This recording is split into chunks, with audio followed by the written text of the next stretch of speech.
tall and I close the door, don't disturb me. It's time to stand up tall and say some things about the shitty world we're living in with the boys at Raconteurs News. Raconteurs News, Raconteurs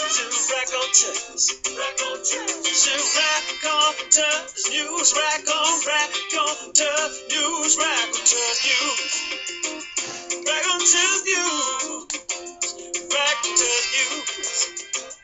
Oh yeah.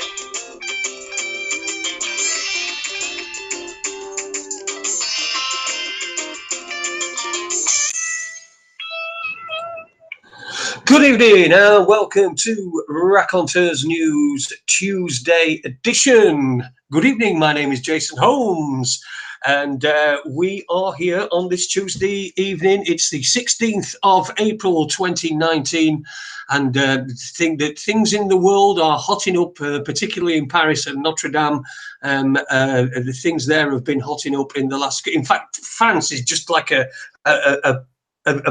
incendiary place that's just about to explode, I believe. So things to keep an eye on there. Well, anyway, tonight it's a little bit later start because we were trying to accommodate our guests, but it looks like, unfortunately, so far we've not been able to raise our guest this evening. Now we've got to remember that he is on the other side of the plane, so it's perhaps we may have, there may be some discrepancies at time, but we will sit back. We'll try and raise him and get him on the show. But for tonight, Webby's here with me as well. Good evening, Webby. How you doing, mate? Evening, Jason. Enjoyed a well-earned day off after 7 days on today. So just chilling, getting a bit tired now, but I'm here. Very strange things going on. Very strange things going on, mate. No, I mean, what we were just talking about before the show, before we got on, I mean, that's strange enough. I noticed something because I went for my pre-show shit earlier, just about 5 minutes before we came on to the show, and I noticed there were a meme on there as well. 15th of April, it seems to be a bit of a pivotal day, doesn't it? I mean, we've got Titanic that sank on the 15th of April. The Notre Dame, the Boston Marathon thing, that the terrorist incident that happened on 15th of April. So I suppose it's no surprise that something happened at Notre Dame. We obviously don't know what exactly it is that's happened, but we can, you know, I'm not going to do the joke, but everyone's probably got. There are lots and lots, as you probably imagine. I've seen a lot. Yeah, I've seen quite a few of them. Yeah, man. But we both touched on Hillsborough as well. You know, we both touched on that tragedy on that day. There's something significant about it, isn't it? Seemingly. It does seem like that. Anyway, joining in, Adie's joined us as well tonight. We were going to three-way Max Igan, but as of now, he's not arrived. I'm sure somebody will be getting a message to him just to say hello. Can you get yourself on Raconteurs News? I know it's 7 o'clock in the morning over there where he is, so it's going to be a little bit. Anyway, Adie, how are you, mate? Yeah, I'm good, mate. I've had another one of my hospital appointments today, but other than that, I'm all right. Oh, we sound like three old men, don't we? Talking about his hospital appointment. My bunions have been fucking. Hey, I'm fine, mate. Don't include me in that. You were just moaning about having a sniffly nose. Yeah, I've got a sniffly nose. Don't get nosebleed.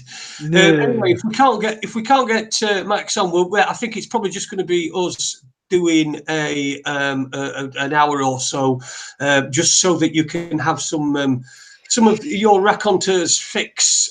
So, Webby, well, you've not been on for a couple of shows.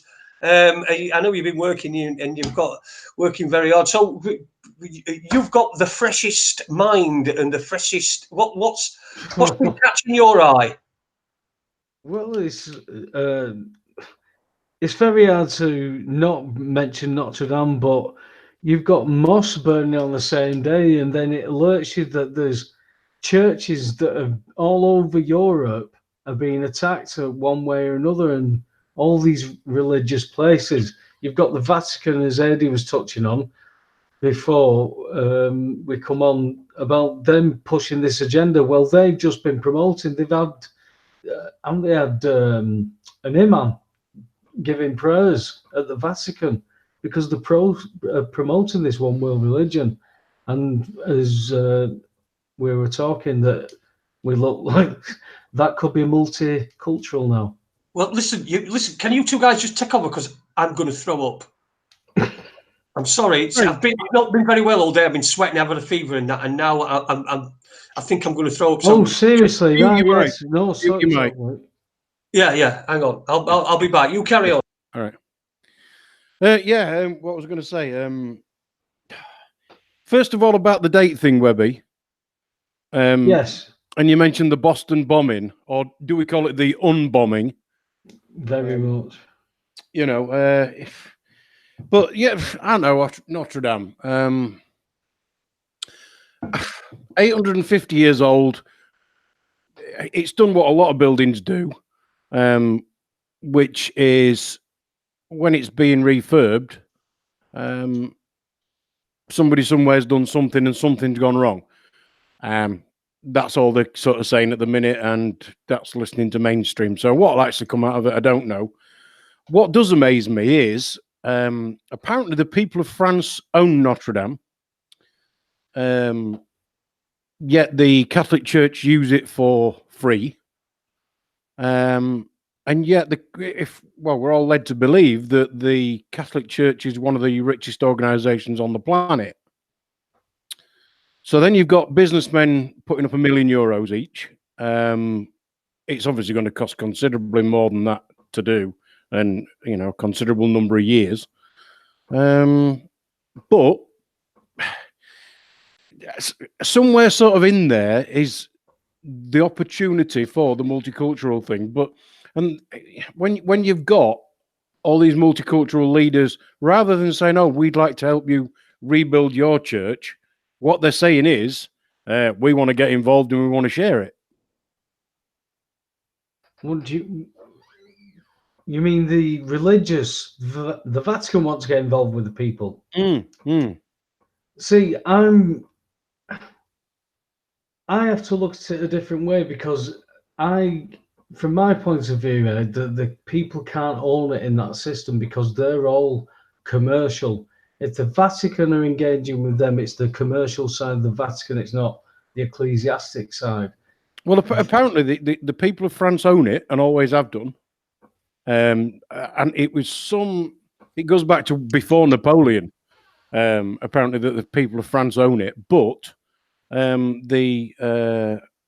because that being bypassed with the EU laws, do you think then? No, this is some really old. I mean, we're talking before Napoleon, a long time.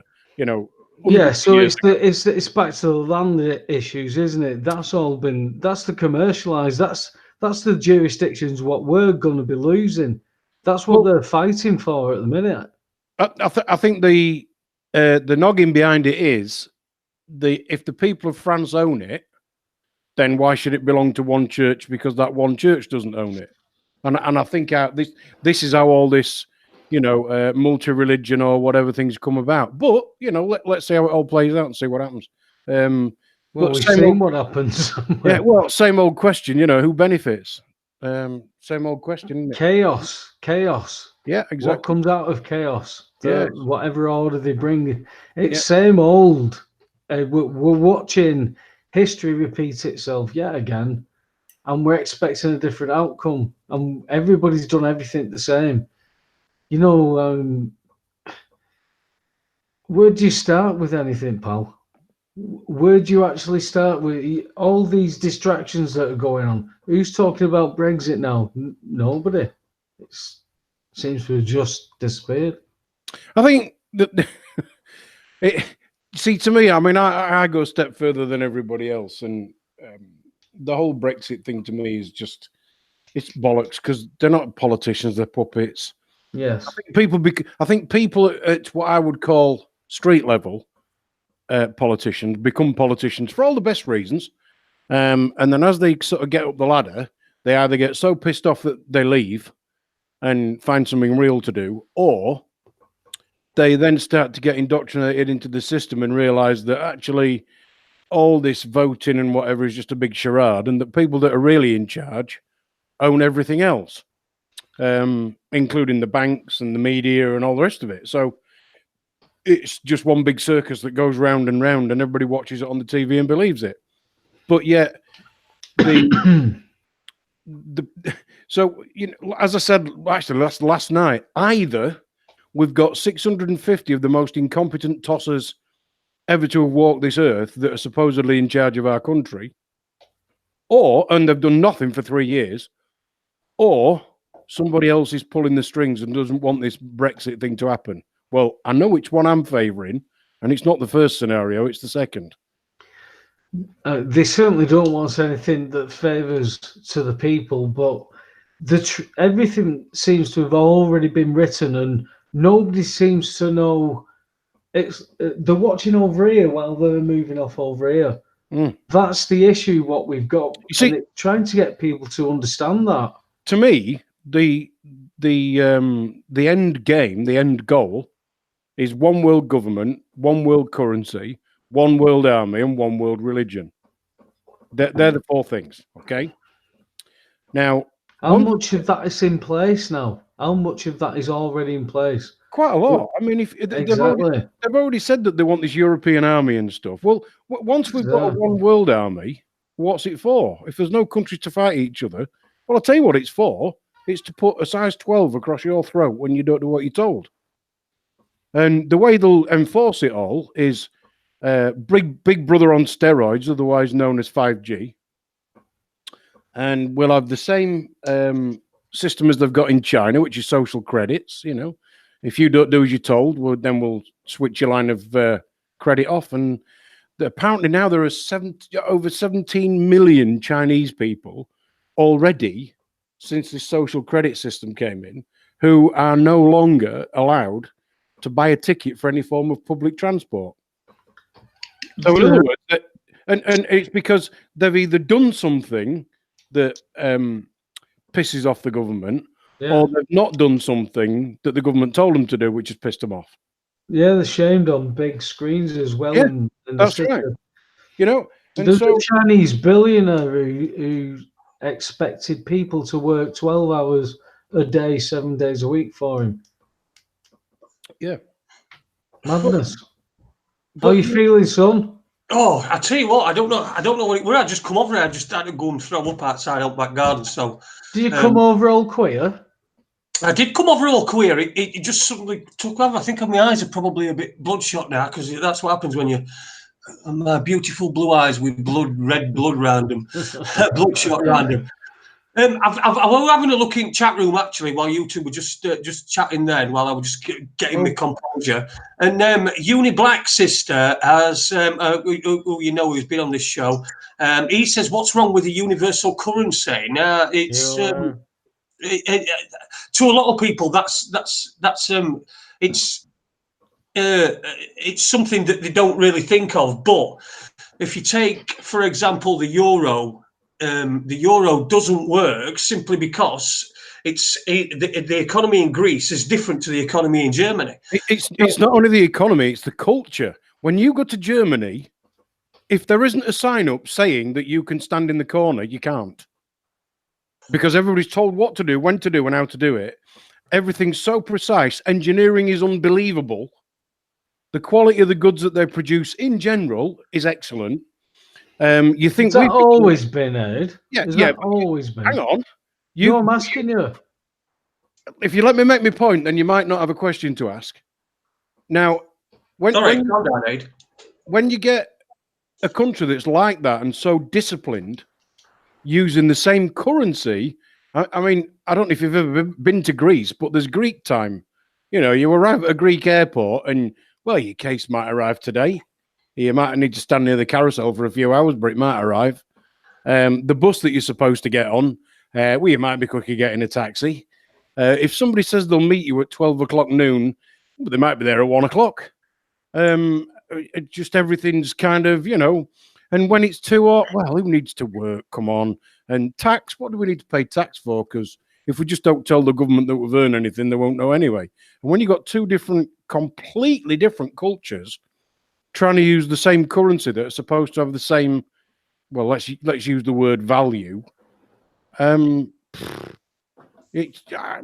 just don't see how it's going to work. But when you've got Germany with one currency, doesn't matter what it's called, and Greece with another currency, doesn't really matter what it's called, they would find their own natural, well, let's call it a value, even though we all know it's not a real value, but, you know, and that's why a one world currency would only work if there's a one world culture and everybody's told to do the same thing. So I guess eventually it might work. You know, once 5G's all over the world, we're all watched like mad. The social credit system's in like they've got in China, and we're all told what to do, think, and say, and spend. What were your question, Webby? What were you going to say? I just wondered if when the culture, when it changed, how long that span period was, because it seems to have just exploded all of a sudden. Well, in Germany, you mean? Say again, sorry. In Germany, you mean? Yeah. No, everywhere. No, when he was saying about where it was all signs for saying this, that, and the other, has that culture always been? Was it like from World War II? Has it continued? And then has that changed like from like the 80s, 90s, noughties? And has that then exploded, if you get what I mean? Because Europe was slowly infiltrated, but there's a big slight push, shall we say. Good job there's no agendas. Yeah, I mean, I think when did I first go to Germany? Probably 25 years ago. And I've only been 3-4 times. But I always kind of, and it's as much a feeling as a physical thing. You know, there's a sign up saying you queue this way. Yeah. You know, if you want a coffee, you're in this queue. If you want a tea, you're in that queue. Almost not worse than America, but more strict than America. You know, the line starts on the left, sir, in America. But it's all kind of a positive thing. Whereas in Germany, it's almost a you must. This is what you're going to do if you want to get that. It's all very disciplined. And I'm not saying it's bad. I'm just saying it's a different culture to what I'm used to. But you know, we queue our own, don't we? We just queue. Without any just queue. But you go to France and you queue, you'll be at the back of the queue all day because I'm telling you, mate, the French don't queue. They don't queue, mate. They'll just boot you out of the way. Get the fuck out of my way, Yeah, exactly. I think that, well, I think the French police understand that a little bit at the minute. I mean, you've got different cultures, but it's like you were saying, Webby. It seems to have exploded. This standardization, this attempted standardization of and then chuck. You know, if you've got poor people in one place, just chuck some into a country that's got people that are well off, or that are perceived to be well off, or perceived to live in a country that does well. You know, like in this country. And again, it's this standardization, like you said, it's been going on for years and years and years. But it's like it's really, really cranked up now to a point where, well, just look at how ridiculous everything is. But it's all designed so it standardizes culture throughout the entire world. No, it's not just Europe; it's the whole world. And another thing, and I know from talking to friends in Sweden and France, how can I put this? If you want to be a white heterosexual male, then you're just a racist. If you want to finish my sentence, then but if you want to be anything else, you're racist. If you want to be anything else and choose a sexuality, choose a gender, choose labeling yourself, choose clothes you want to wear, choose a religion, it doesn't matter. If you can describe yourself as absolutely anything else, then you're not racist. But if you want to be a white heterosexual male, you're just a racist bastard. It's almost like to be, because when I went to school, there was a boys' toilet and a girls' toilet. and that Good was job all right. we're free, yeah. Yeah. You know, when I went to school, there was a girls' toilet and a boys' toilet, and even the staff had got, you know, staff male toilet, and when you got up to be a 5th year, fucking hell, you got to use the prefect's toilet. Fuck me. I was never a prefect, by the way. Can you tell? My brother were head boy, and my sister were head girl, so you know I got no fucking chance. Anyway, but even so, it was just too tough. But now you can be anything you want. Nobody's allowed to say anything to you at all about anything, no matter how you describe yourself, how you want to label yourself, what gender you want to be, even if it's one different to the body type that you're in or whatever. And that's I don't care what anybody thinks of themselves or whatever. I'll just call you. I just want to call you whatever name you choose. I don't care what sex you are, what sexuality, nothing, don't matter. And nobody will say anything to you. But if you want to be a white heterosexual male, you're a racist bastard. How do you want to be one, though? I mean, it's your subject, this, isn't it, mate? What, me? Yeah, no, Jason's transgender. A white heterosexual. I want to be a white heterosexual male. Now you've got a perfect place to go down, a little rabbit hole to go down to, and to claim that you're being victimised because you're from a minority group.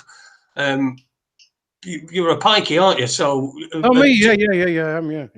So you've got a minority group that you could attach yourself to if you really wanted to play the victim, and it seems that there's more and more opportunities to play the victim. I think the longer we go along.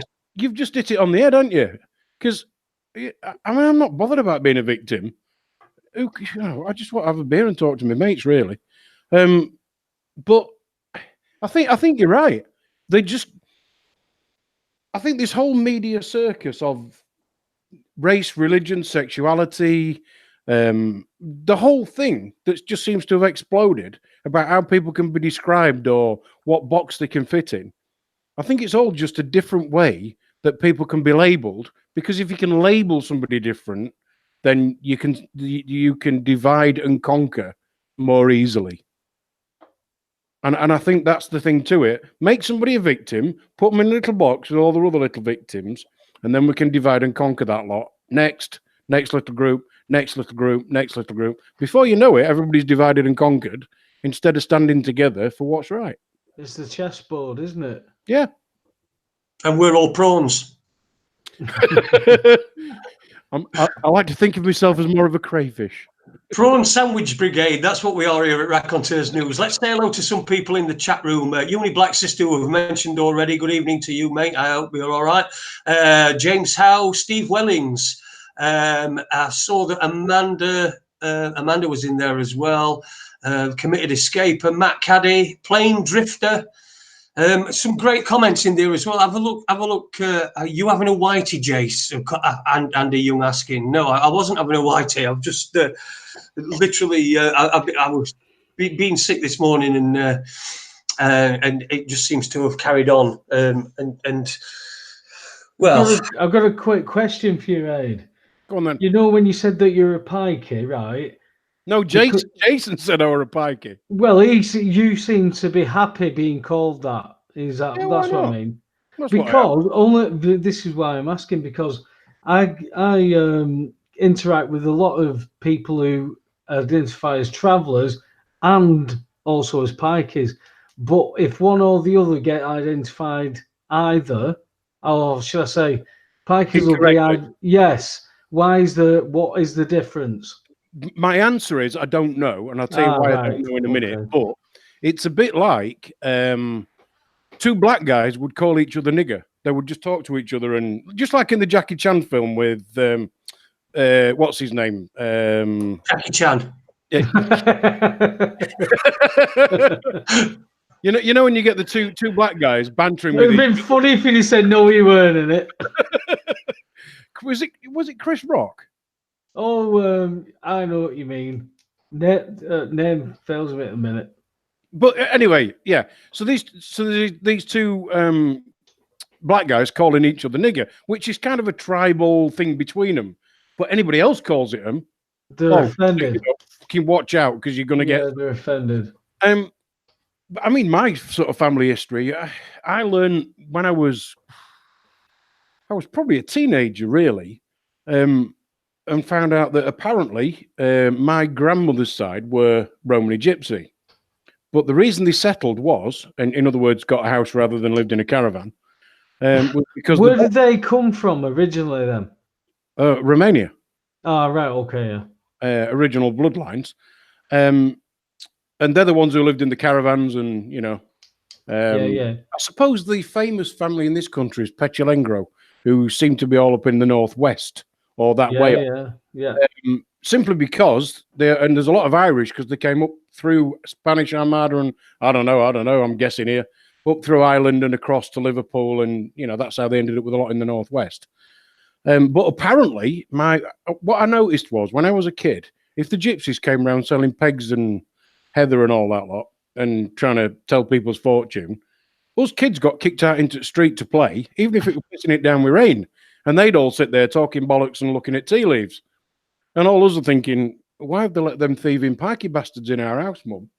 You know. So eventually, when I was like, I don't know, 14, 15, I said, well, look, you know, that's what you are, really. And apparently, hang on a minute, let me get this right.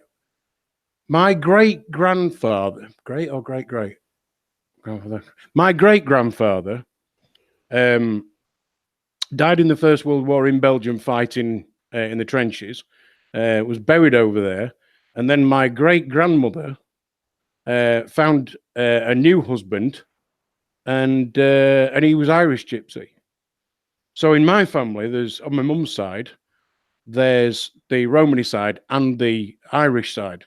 So apparently, I've got thieving pikey bastard and Romany traveller shit in my family. And you know, labels. Who cares? You know? When I was growing up, when everybody would say Jipple's around, get the washing in, bring the dog in. That's all I remember growing up. Yeah, of course. You know, and I know, you know, you can stick a label on anybody, but surely don't we just take people at face value?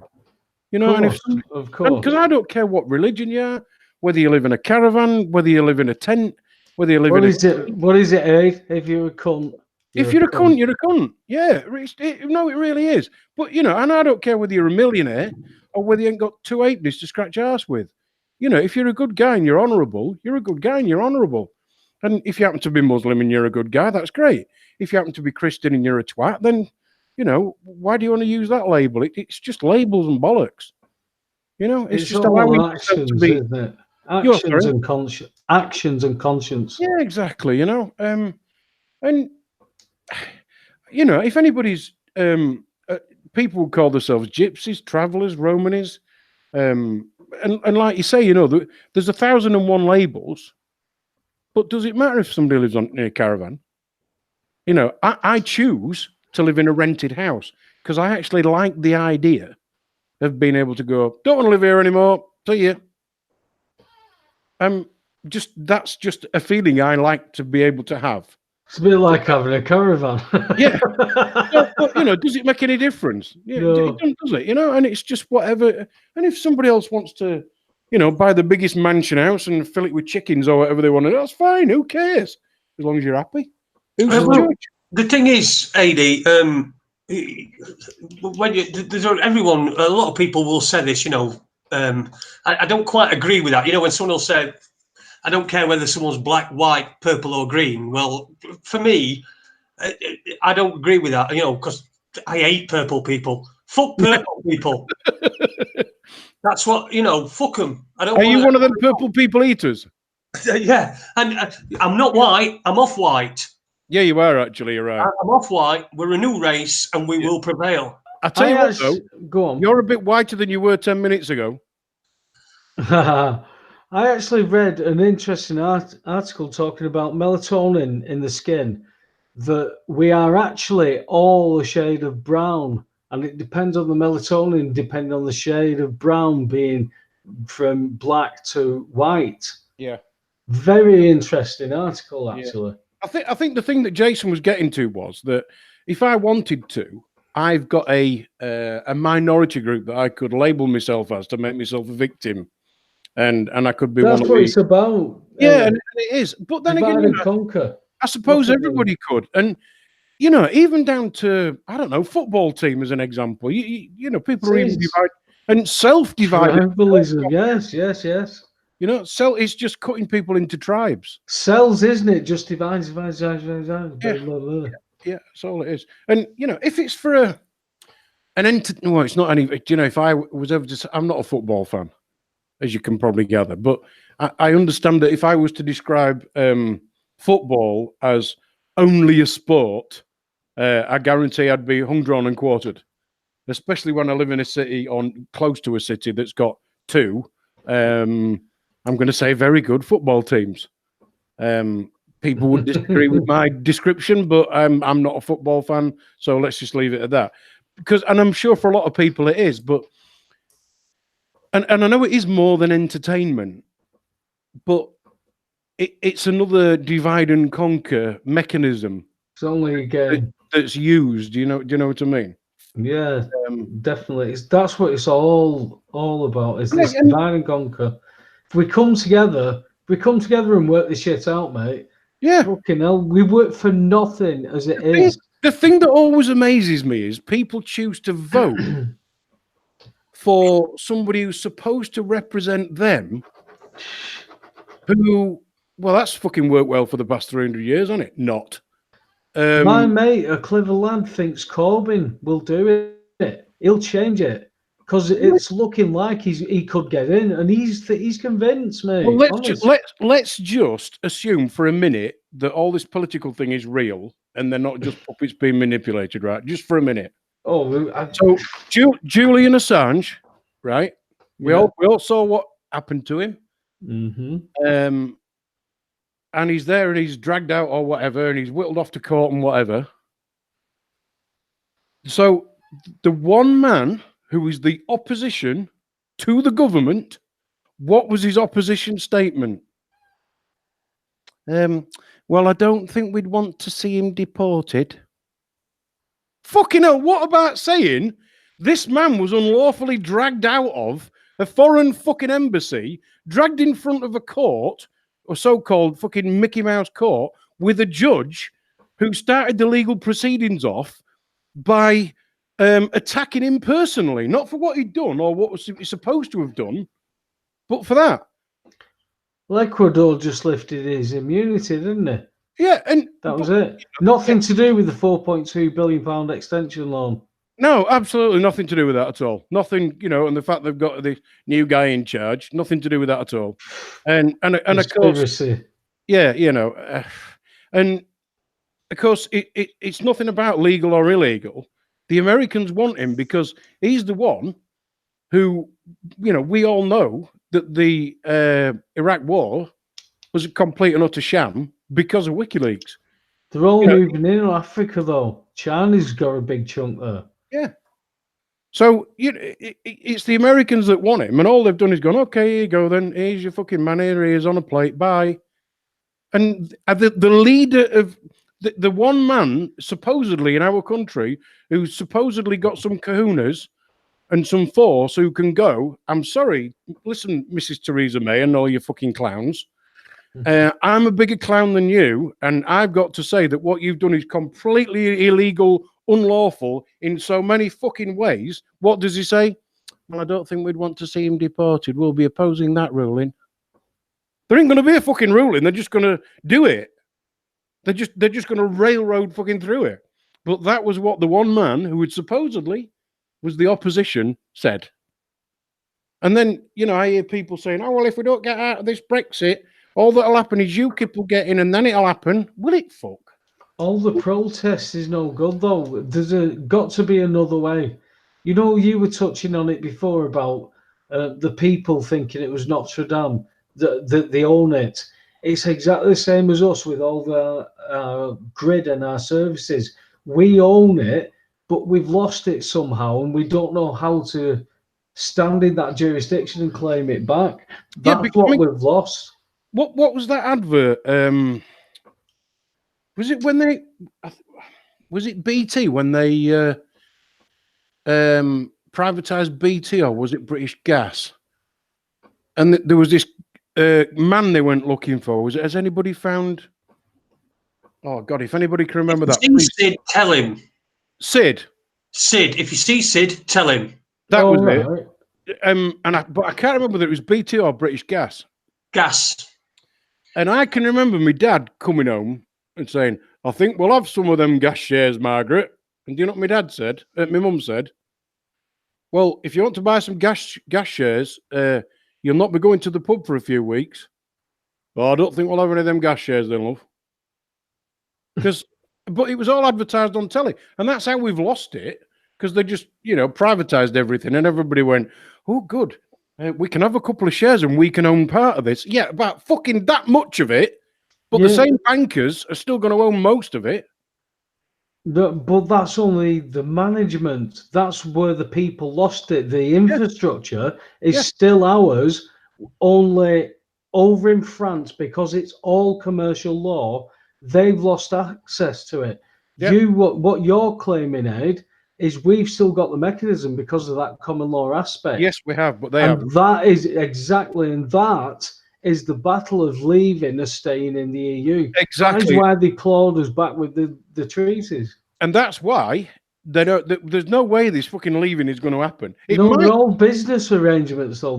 This is where we've got to learn. It might happen in name, but it'll be so far diluted. It'll happen in person, mate.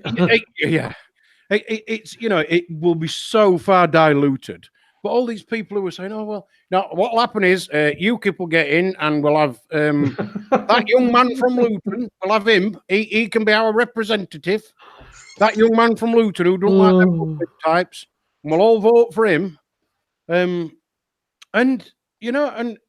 people believe this fucking circus. But when you protest, what do you think politicians do? Do they think, "Oh, fucking hell, they're protesting, we better do something about that"? Or do you think they look out the window and go, "They're asking permission again, look, fucking idiot"? It's that legal thing, isn't it? It's like what Rob Menard had a great analogy when he said you have a legal right to protest. You also have the legal right to shit in your bed, roll about it, and call it chocolate sauce. Yeah. Neither is beneficial. Because you're going to, if a child protests, they're not going to bed. Guess what? They're going to bed, but you still can say no, you don't want to. It's silly. We've got to learn the difference. You can still say to that child, "All right, don't go to bed then." But as soon as he falls asleep on the corner of the settee, which he will do in 10 minutes because he's knackered, right? You just pick him up, put him in his bed, don't you? Well, that's exactly what happens. Yeah. You go into bed. Yeah. So if you're going to protest about something, what you're actually better doing is writing them a lawful notice, and everybody fucking send them. And all right, it's just a piece of paper, but in their legal world, that's what they run on. This stuff, not flesh and blood, that really matters, like common law does. Well, Webby, I wanted to ask you a question from that, but you know what? Robert, I think you said Rob Menard said that you've got a legal right to protest. Yeah. So, what jurisdiction would a protest then come under if it's a legal right? What jurisdiction would that be? Commercial, legal. Commercial. So basically, what you're doing is you're taking part. You're asking for permission. You're asking for a license to do something that you already have a right to. You're flipping your jurisdiction there. If I've got a service and you come and offer me something and I say, yes, you can do that, then you have certain liabilities and, and obligations. That is the same as how Parliament works. But what? They'll listen to you, but they don't necessarily have to do anything. No, you're right. No. Of course, well, they don't do it anyway. We noticed, haven't we? I mean, we've still got fucking poll tax. Even really? Is it not a democracy anymore? Are you sure? Democracy? Were it ever a democracy? Have we ever? Well, somebody mentioned it once. I heard about a mythical democracy. Can I just point something out? You know what I think of democracy? It's just gang rape. That's all it is. It's the masses, Two wolves and a sheep. Yeah, of course it is. But you know, when people say, "Oh, well, no, these politicians have got our best interests at heart." Oh, really? Okay, then, right, okay. Well, just explain to me what parliamentary privilege is. I'll tell you what it is. If you're a politician, you can stand in the House of Commons and swear blind that a brown bear will shit purple on a Thursday with a carrot that's painted green hanging from his left ear, and it can be a complete and utter lie, but the man can stand up and say it, and everybody will go, yeah, yeah, yeah, yeah. So they can say whatever they want. They can lie about somebody. They can defame somebody and never, ever, ever be held accountable. Defame. Because they are not a man, they are acting a part. And an actor stood on a stage is doing exactly that. And that's what it is. That's what parliamentary privilege is. So if anybody thinks that it's not a fucking circus and it's no more real than EastEnders, that's what it means. Well, look at there's a fair percentage of people in America that believe that brown milk comes from brown cows. Yeah, chocolate milk. Yeah. I've had experiences with people where information that I know to be true, because they've never read it, I'm bonkers. Yeah. I don't know what you say to a mentality like that. Well, especially when they say, try to convince me, I'm going, I won't even bother, you know. If you can't understand that I might know something that you don't, because you consider you know everything. And then if you engage me in a conversation and I say, well, look at it this way. Well, no, I refuse to look at it that way. That is, what do you do with that? You can't. And, you know, I'm sure half the people listening to me don't agree. That's fine. You know, come back with something and let's, you know, and have we'll some substance. You what, sorry? Have some substance. Oh, cheers, mate. I'll have. Hey, no, but you know, when they come and say you're a dickhead, well, why? Have you read this? No. Well, that's just very. It makes you look very, very silly. Yeah. But I mean, when I was working in finance, me and all the people who worked with me had got no idea what fractional reserve lending was. I guarantee, if you got 100 people who work in banks, independent financial advisors, take your pick, and said to them, what's the difference between money and currency? There might be the odd one who would have somewhere near an answer. Maybe. I sat at a certain bank with an advisor when I was thinking of swapping a mortgage. I said, well, you don't actually lend money, do you? She says, yes, I do. I said, you do? I said, no, the bank. She went, the bank lends money. I says, no, it facilitates credit. Yep. And she went, well, and that was the end of the conversation. And then, funnily enough, I couldn't swap my mortgage. Was it last year or the year before?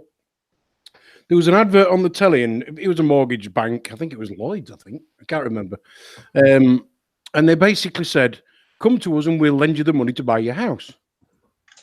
So I wrote an email to the advertising people and said, "Well, they're not lending anything; they're facilitating credit." And they actually wrote back. I wish I'd kept it. Actually, they wrote back and said, "Yes, but it's within the spirit of the advert." What? No, it's a fucking lie. It's just a lie. They're not lending anything. Technically, I mean, do you know what? There is a really, really sneaky way they could claim that they are, but it's so sneaky that there's consent in there that you don't realise you give it. It's atrocious, isn't it, Ed? Yeah. When you realise what of a quagmire that you freely put a valuable thing like your signature, your mark, that facilitates something for your benefit that gets stolen from you and leaves you with paper. That is an amazing mechanism to train a herd of people to do, but on their own. I've been telling people this week about promising to pay for a debt that you have obligations to do something with. You must set that off in order to reduce that national debt, no austerity. It's And just bookkeeping.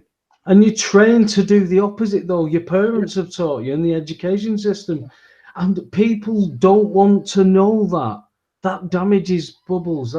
It's a strange time to be around, you know. But would you, Webby, really wish that your best mate could have a brain like yours and he could be as pissed off with the world as you are? Because sometimes, you know, I meet people and I think, I think this guy could be open to. Mate, I have, but he's got sunshine and lollipops at the minute. He's newlywed. That's been sorted. You know what I mean? So I have people I can deal with like that. You also meet the ones who can't. See, I had a mate like Jason, and that bastard decided to open my eyes and made me start looking at shit. So I ended up with a brain like I've got, mashed. Listen, guys, I touched on this earlier, and I really, really wanted Max to go through this stuff tonight. We were expecting to have Max Igan on. I'm deeply disappointed that we've not got him, and I just hope it is just a time difference thing, and I hope we can very soon get him on. There's a few things for those of you who don't know. Max is I'm sure he's Australian, not New Zealand. Is that right? Yeah. I know he spends quite a lot of time over in Peru, and and he's extremely knowledgeable about a lot of areas simply because he's been doing this shit for that bloody long. He's one of the good guys who knows his stuff. Not everybody is going to agree with everything that anybody says. So you don't expect it. But Max is absolutely on the ball at the moment with a few areas. Certainly the Christchurch thing, because he felt the need to take down a video that he did on YouTube.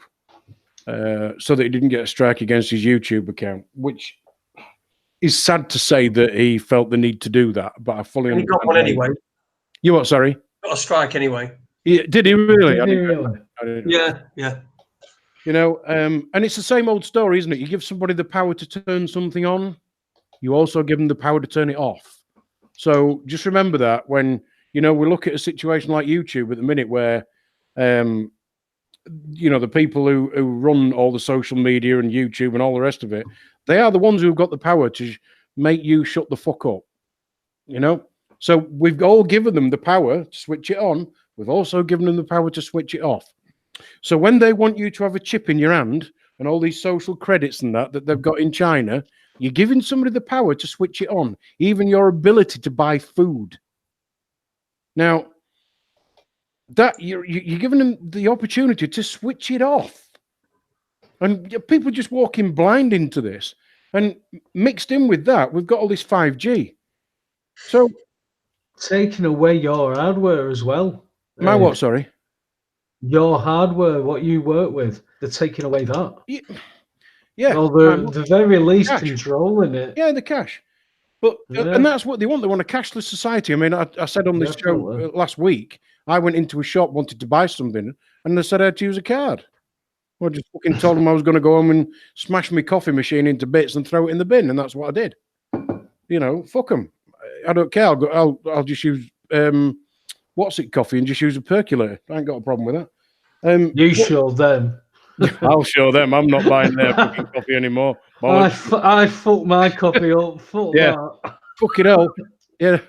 You Sheffield lads there. Yeah, we've all got to do as little bit, to stand up to these capitalists. For example,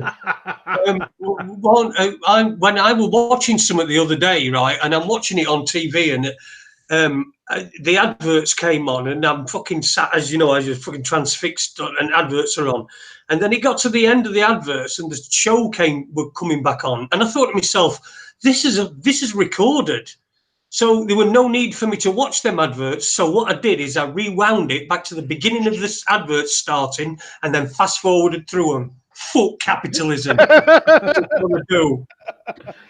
I said before that I've been in positions whilst I've been at work where I've seen television and advertisements for the first time in, I can't remember. And I thought, God, EastEnders is just mush. The acting, it was horrific. It was absolutely horrific. Yeah, if you want to watch out decent, you've got to watch something right old. You know, Only Fools and Horses, something like that. It's just the shows. There's that much crap on TV. There's these fucking weirdos that are going on holiday with the mother, and someone's we're out world with the mother, and it's entertainment. Fucking Hanna-Barbera Laugh Olympics. I enjoyed that. I don't remember that one. Do you not remember that? Jude? Yeah, Hanna-Barbera, yeah. Yeah, Laugh Olympics. I was watching a documentary on what happened to Hanna-Barbera, where it got taken over by Ted Turner with the Cartoon Network, and got amalgamated and stolen, and everything got put into mush. And then that was within the last 25, 30 years, Jason, when, this no agenda never happened and nothing ever got ramped up to the fucking mess that we're in. I did Hanna-Barbera because they used to, I believe, do like the Scooby-Doo thing. They were ace, yeah. They're ace. Yeah, I remember Hanna-Barbera. I just didn't remember the particular one you were talking about, the Fun Olympics. Well, it was like all the cartoons all had Olympic games against each other. So you had the Scooby-Doobies and all this kind of came from. Have you seen kids' stuff now, though? You watch it, and it's all about... very sexualized. Yeah, and also it's all about labeling things, and there's supposed to be a lesson in everything, but it's kind of a bit fucking creepy, and do you know what I mean? And on all incredibly politically correct to the point of fucking vomit. I just don't. Well, you were talking, Ed, about the power of the people. Yes. Just shut down in Ireland within the last couple of days. It might be last couple of days or so. Shut down a drag queen children's story time at the library due to protests by parents. They shut it down. Well, why don't you just not take your fucking kids? That's what I'm saying. It's very strange what's being pushed. Have you seen the nudist day things going at sun centres and things like that? Nudie swimming. Yeah, nudists, but naturists. Yeah, everybody's welcome. It's like what? I'll tell you what. I can't. What could possibly go wrong there? Do you know the other day? I was in a customer's house, and the lunchtime news was on, and there was a local news article, and I didn't catch all of it, but basically, it was saying about children, and it was something going on in the high street or whatever. And isn't it good that all these kids are getting back into going to the high street rather than going to a shopping centre with a big car park or whatever? Now, I assume that to protect the kids' identities, all the children were filmed from the chest down. So basically, the film, obviously it was narrated over, but the actual film that you saw was of kids' backsides and legs. Now, I get that they might want to not show a kid's face. I get that, because there's some pervy out there. But instead to show children's genital areas that are clothed, I mean, what the fuck? Do you have to really show the kids at all, or you could do it from a distance? Looking at the kids, do you know what I mean? I can understand. It's fucking nuts. It's just honestly, the world's bonkers, mate. The world is bonkers. Yeah. We say it every week, but it gets worse every week, Ed. I want to drag us back to actually, Jase, reality. Partly to what we were discussing last night. When I tried to I think it was Jason tried to bring up 5G. Our guest last night said, 5G, 4G, 3G, it's just more propaganda and worrying and blah, blah. And then moved on, and within 10 seconds, we were talking about religion somehow. I'm sorry, what? He said what? He skipped it like that? Yeah, it was almost so now I want to talk about, and I went, oh, you know, that were quick. Now, well, that's a lot for 5G. There's a fair bit to chew on for 5G, listen, man. I'm just going to top up my drink. I won't be so okay.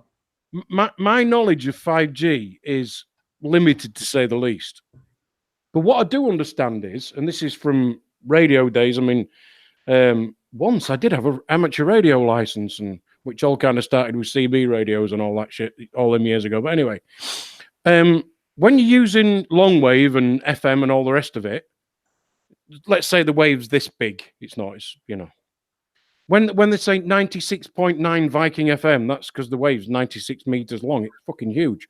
But when you start, and hence it can travel a long distance, longer the wave, longer the distance. Once you get down to 3G and 4G, I mean, once you get to 5G, you're looking at microwave technology, the same as the thing that goes ping in the kitchen. So the distance it travels because of the high frequency is so small.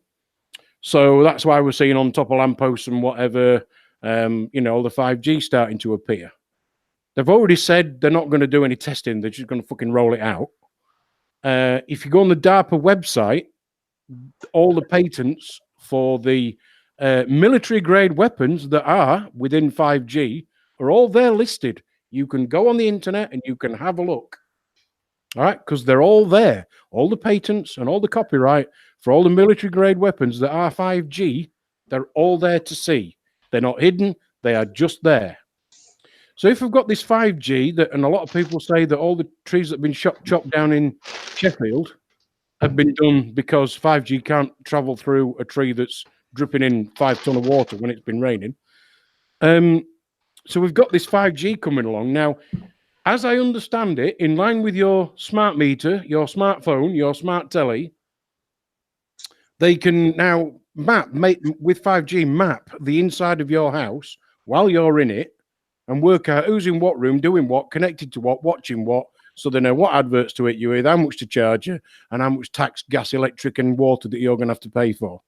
So this is Big Brother on steroids times a million, which is coming like to a neighborhood where you are, like mega soon.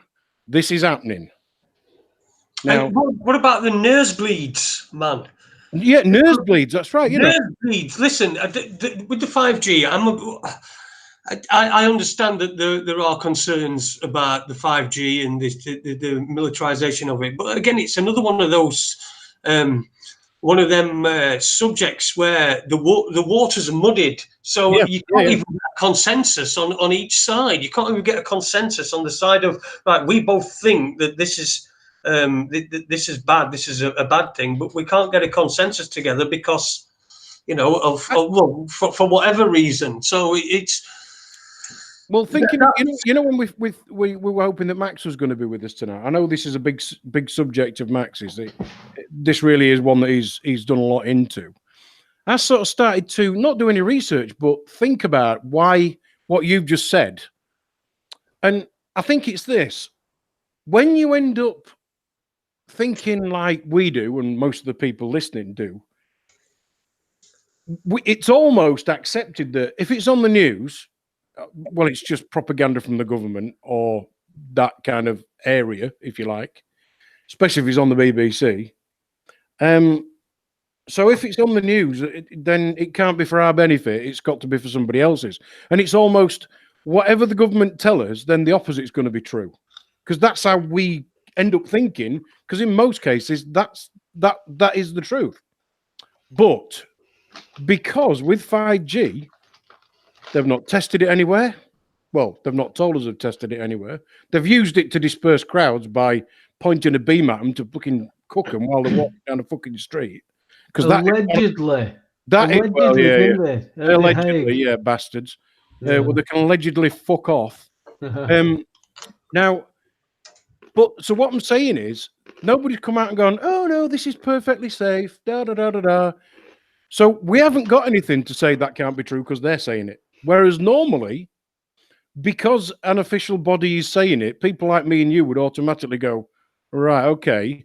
So the truth is probably nowhere near that. It's probably somewhere away from that. Now we'll start researching. Well, the legislation back to the 80s for wireless has never made them say, yes, it is safe. It isn't written that way. That's right. But that's dangerous. But what I'm saying is normally, you know, we can look at what the government say and then go, well, that's probably a lie. But with 5G, because they've not supposedly not done any tests, they're just going to roll it out anyway and fuck you. We haven't got anything that we can tangibly disagree with. So all we've got is all these different views coming along, which is why I was really hoping that Max was going to be on tonight. Because I think if anybody can give us as many different opinions, it's probably Max, because of the way he does his research. And he's not just, oh, well, look at that and that must be the answer. He'd look at almost every single argument that's in the pot and come up with what he would then think was the most likely of all the different arguments, which, you know. Well, he's open-minded. That's right, yeah. That's right. But whatever it is, you know, Big Brother on steroids, I think it is, at the very least. Tip to balance, hasn't it? Absolutely. Massively. And now if you look at, you know, you can't say anything, you can't put anything on YouTube, otherwise you get a strike, 2 strikes, you're out, fuck off. You won't be able to. And so many people these days are relying on YouTube for an income to be able to do the work they do and bring the information forward. Do you see the girl who broke down because her Instagram account got shut down? She has to go and get a job. Do you not see that? No. She did the last Instagram crying. And I get that, because that's the culture she's been brought up with. Exactly. So you know, and I do completely get that, but what I'm saying is, when you've got this 5G that's then going to be linked with this social credits thing, and you don't even know that you're having social credits knocked off, you know what I mean? All of a sudden, you can just end up where you try and buy a plane ticket. Oh, sorry, mate, you can't go. Why not? You ain't got enough social credits. Why not? Don't know. Computer says no. Computer says no. Anybody remember that? Wrong sort of foods. You've been eating the wrong sort of foods, because they'll know, because your smart fridge is hooked up to your smart meter, so they'll know what sort of food you're eating. If you're eating fatty foods and you're too fat, they'll probably say you're overweight. You know, because you get your smart scales that are hooked up to your smart. I mean, I've got quite an advantage, because I just whip my leg off and then instantly I'm quite a bit lighter. So you'll be able to program your fridge for say, you can't do that. You can't do that. You can't have any of that. But yeah, people think it's great that they can barcode everything in their fridge, and this fridge is going to know what they've got in their fridge, and it's going to order it from Tesco's, and it's going to arrive next Wednesday afternoon at 3 o'clock. And they think that's great, because it's all sold to us as something that's really good, whether you like it or not.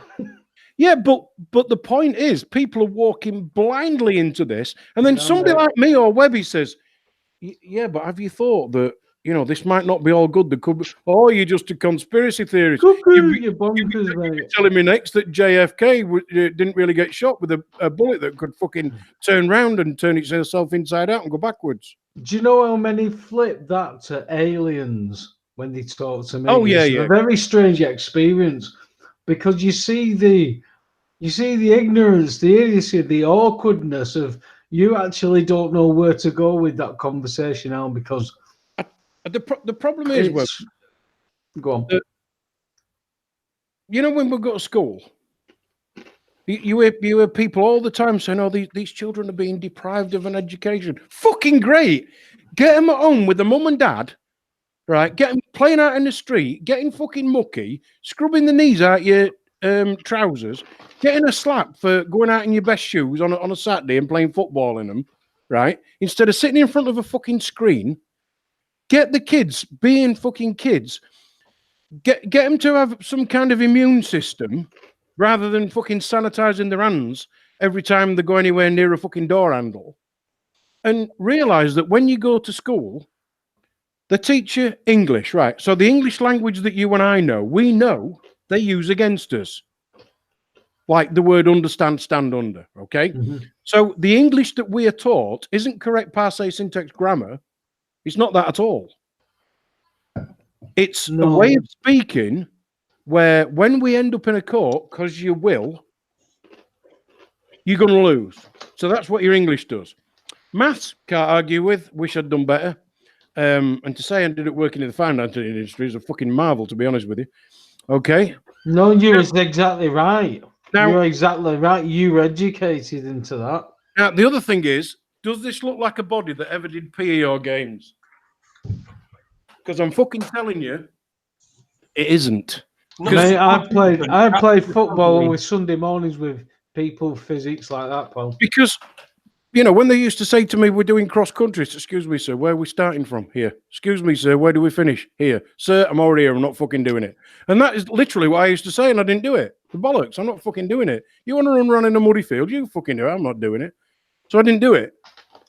But then you look at all the other subjects, physics, theory of. Geography. Well, we're going to look at these rocks, and they're so many million years old. Excuse me, sir, how do you know? Well, because it's written in this textbook. So it's a theory. Yeah. So you end up where 5, maybe 10% of what you're taught at school is fact. Every fucking thing else is a theory. Everything else is a theory. Isn't everything you don't know for fact yourself a theory in fact? Yeah. But they even say to you, it's the theory of gravity, theory of relativity. This is a theory of evolution. Whoa, fucking hell, hang on a minute. I've just been in an RE class. What the fuck's that all about then? Hey, here's one for you then, Ed. Owen Benjamin was going on about this relativity theory where a plane is taking off and they're saying it's already traveling at 1,000 miles an hour. And yet they're stating that the reason that the atmosphere doesn't go flying off into space is a graduation of molecules and atmosphere. You can't seemingly have both being in an atmosphere and out of an atmosphere and traveling at relative speed. Do you get what I mean? Well, no. Do you know why I don't get it? Because it's all a theory and it's all relativity. And as I understand it, the theory of relativity wasn't actually completed. All the rest is just kind of filled in with complete and utter fucking guesswork to justify the theory in the first place. There's strange things around all this, isn't there? Whereas you had a man like Tesla, who was, he seemed to be a different dimension, didn't he? Yeah, and Tesla come out with all these things and prove they work, and yet how many things that Tesla invented are we using? Not a lot. Hey, Edison electrocuted an elephant. Yeah. Allegedly, because some people say it doesn't happen yet. Yeah, but allegedly he did on a theatre stage. That's right, he did, to prove that, was it AC or DC was the wrong one, and it was all dangerous and all the rest of it. Alternate. Yeah, can't remember, but yeah, I've heard that one. But my point is, we'll forget about all the factory fires that are direct. We'll forget about them. My point is, though, there's education and there's education. And as I've said many times, being able to regurgitate somebody else's thoughts and theories or shit and putting it down on a piece of paper and write it in English that isn't even real English, as we find out when we go to court and lose because we're using the wrong English. What to think?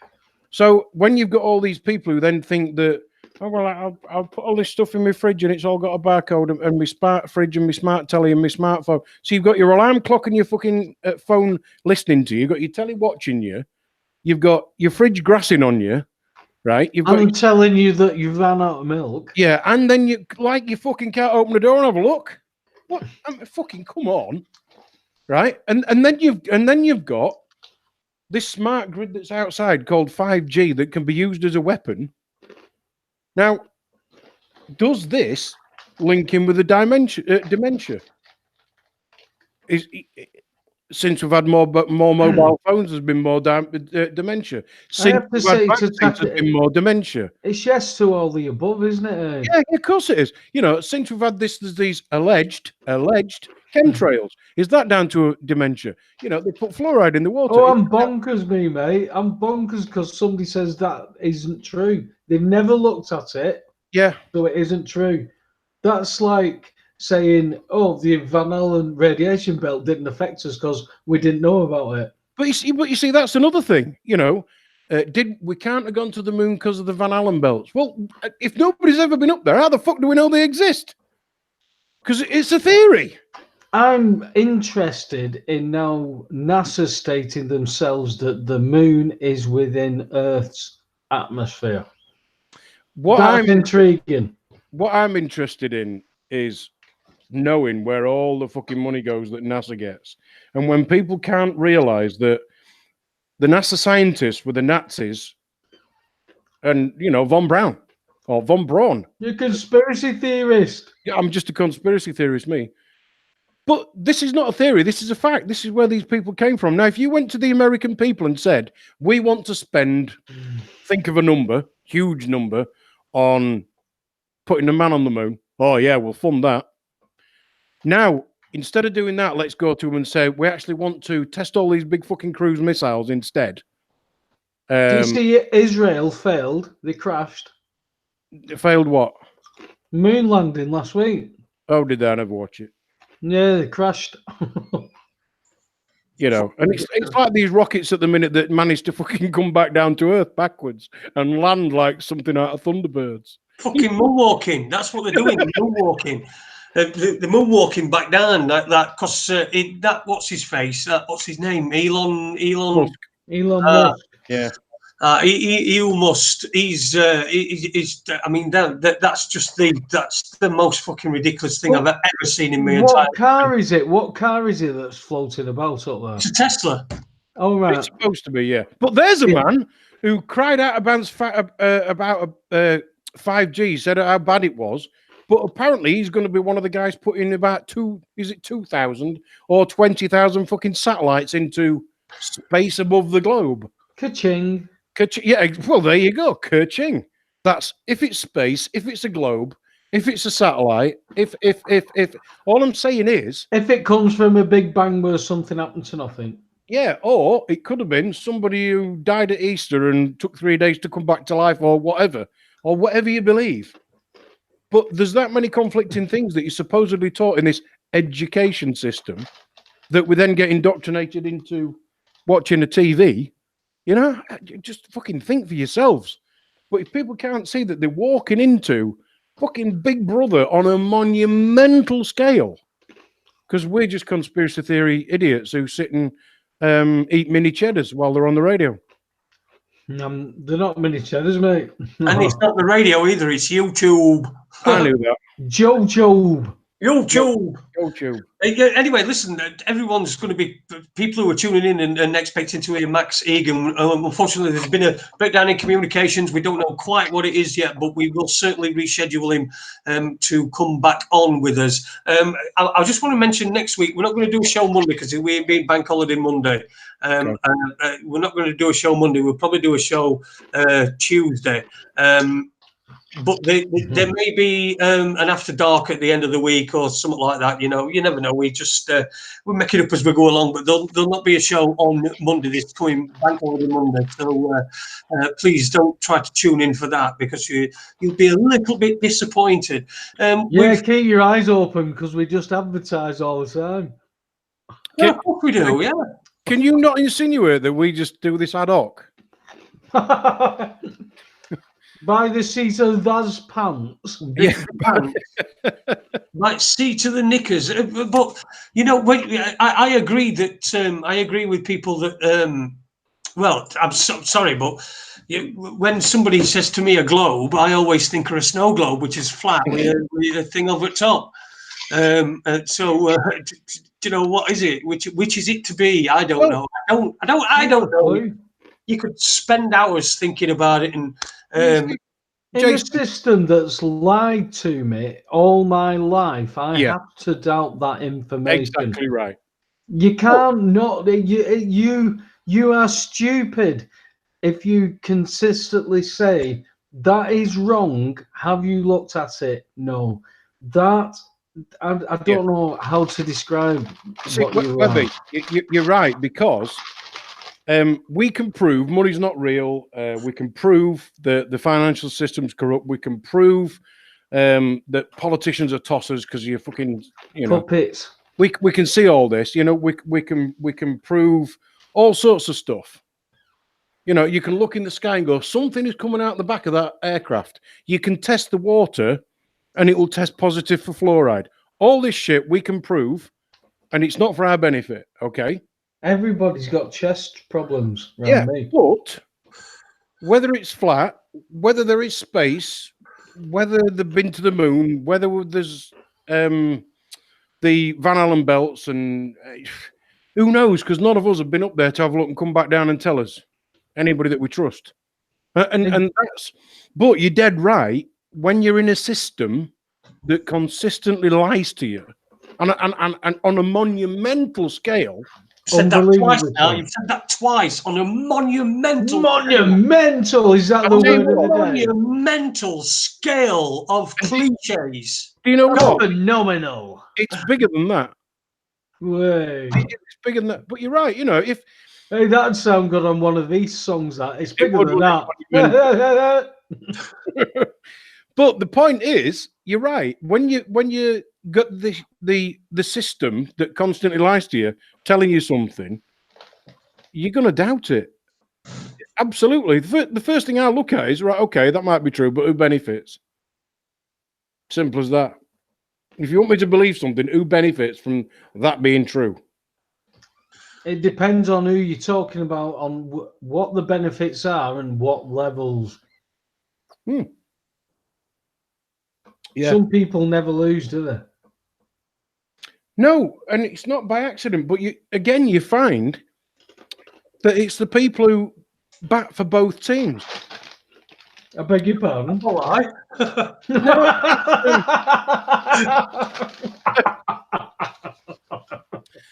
What can we say? Like, Well, I think you said it, mate. The people who funded the Second World War, right? You've got American troops fighting against the Germans, but the German Jeeps and that had got American engines in them made by Ford. Now, they're the people who back for both teams, and they back both. You know, they back both. The Bush family. If the Rockefellers hadn't sold them oil, they wouldn't have had anything. So, and Prescott Bush got done under Trading with the Enemies Act. That's right. He had all his assets taken, then given back to him. And then his son and his grandson becomes presidents. It's amazing, isn't it, how this shit works? And when you look at, the word... Hey, but vote for Corbyn. Come on. What is... Be positive. Fucking hell. Yeah. I vote for Labour because my dad did. Yeah. Oh, God. I don't know. I know. He's had it. Look, he's in a no-win situation no matter what. He's not gonna, he's not gonna become prime minister because she's just gonna cling on and cling on and cling on and cling on and Klingons? That's exactly what she is, a fucking Klingon on the underside of my underpants. Klingon. You always have to bring your underpants into every conversation, don't you, Ada? Monumentally. Listen, let's something in chat room. Oh, let's have a look. Oh, well, we'll have a look what's happening in chat room. I've seen Andy's in there. He's welcomed me back. It's all right, son. Uni Black Sister says, "What's the reason Japan got involved in the war?" Sorry, did somebody mention the war? I thought we got away with it, but sorry. Anybody know? Any answers? I'm not a war expert. I choose not to be because, again, sadly, I grew up believing that all these people died, and they all died for something they absolutely believed in. And I used to go to all the parades on Remembrance Sunday, and it was always a big thing in our family. And then you kind of realize that, hang on a minute, all them people died because a handful of people lied to the fucking world and manipulated the world and killed a load of innocent men, women, children, and there were boys fighting in wars because some handful of political wankers were trying to settle scores and arguments between each other. Fuck off. Don't know then. You what, sorry? Don't know then. You No, don't know why. I don't know why. So I think someone put in chat room it was the US put sanctions on Japan and stopped oil and goods and forced them to attack. So again, more manipulation that was happening during that time. I wasn't about there, and I ain't got a clue. No, I ain't got a clue what like you say, AD. I'm not bothered about. Looking at wars, because all history is written by the people who win these things, and it's like you say, the people at the very top, the people behind the whole thing, they were always going to win, no matter who won. Yeah, because they debated for both. You know, this is probably something that David Icke or somebody like that said. If you own a football team, you care whether that football team loses or wins. If you own the fucking league, you don't give a toss who wins or loses because you're gonna win. Yes, exactly. And you know, and that is what happens. That's what wars are. So you know, it's about bankrupting countries, and they're not countries; they're farms. That's all we are—a farmyard. So that the bankers who don't give a shit about countries can just go on picking them off, regime change. We'll put a new Rothschild bank in that, and Rothschild's not their real name, by the way. You know, we'll put another Rothschild banking system in there, and then we can get them out, and we can do that. And it's just like a chessboard, you know. And how many times did they change the name of a country? How many times did they change the name of a country? Because Turkey's not always been called Turkey. Iraq's not always been called Iraq. Iran's not always been called Iran. I mean, you know, you're talking about Persia and, you know, why did they change the name? It's called sharing the spoils. Yeah. So I mean, Czechoslovakia shouldn't really have ever created, but this is what they're doing. This is what they did to Germany. This was the Weimar Republic. This was the creation of World War II. All this manipulation, and it's all been through ignorance, yet people can find all this information out right now, yet we're nuts. We're nuts. Yeah, but that's programming, isn't it? Yeah, it is, yeah, absolutely. That's the tribalism again. Yeah, you know, yeah. I can't have conversations to people who are going to make waves and flags and stuff like that without knowing what is going on. I'm lost for words to describe that now. I'm waiting for the first political poster to go up on my street, because the minute it does, my 4-foot anarchy flag's going in the middle of the front lawn. Right? just not. Will they know what it means? Well, just to spark a conversation so that I can actually get talking to people, because I fucking despair, because what was it? Somebody said, oh. My daughter, she's just got a first degree. Oh, what in? History. Well, history's written by the fucking winners.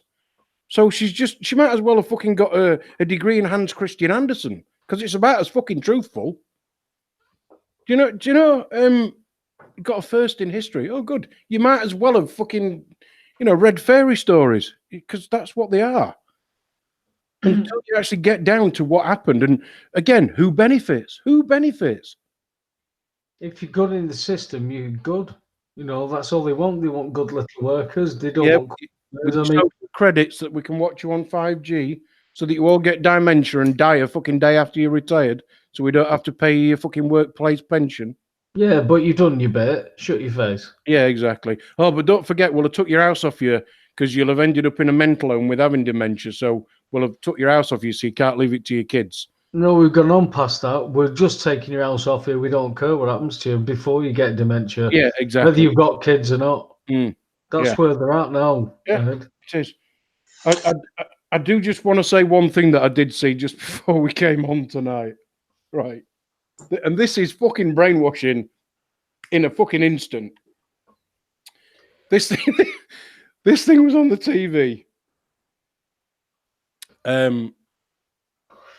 The tagline was, go to iwantasmartmeter.com. Now, if just the fucking name of the website isn't brainwashing, what is? I had a phone call asking me, when can we come and fit your smart meter? And I went, no, never. And he went, really? I says, yeah. He says, well, what do you mean? I says, I don't want smart meter. He says, well, why not? I said, well, there's loads of reasons that I'm not going to waste my time telling you now, and you're probably not even interested. So, yeah, you know, don't bother ringing me back and don't ask, you know, don't waste anybody else's time. All right, fair enough. Cheers, pal. Have a nice day. Yeah. I had the same, and I basically said the same thing, but I've also had them. Hello, I've come to read your meter. All right, good luck with that. Why? Well, it's behind a 7-foot fence with spikes on top of it. See you later, mate. Because, you know, whatever. So they then sent me this letter saying, we need to come and inspect your meters for safety's sake. So I wrote back to them and said, okay, can you send me the registration number of the gas safe engineer that's going to come? And I've heard nothing. Because they don't send a gas safe engineer to check your meter once a year. They just send somebody to write down the numbers that's on it and then they fuck off again.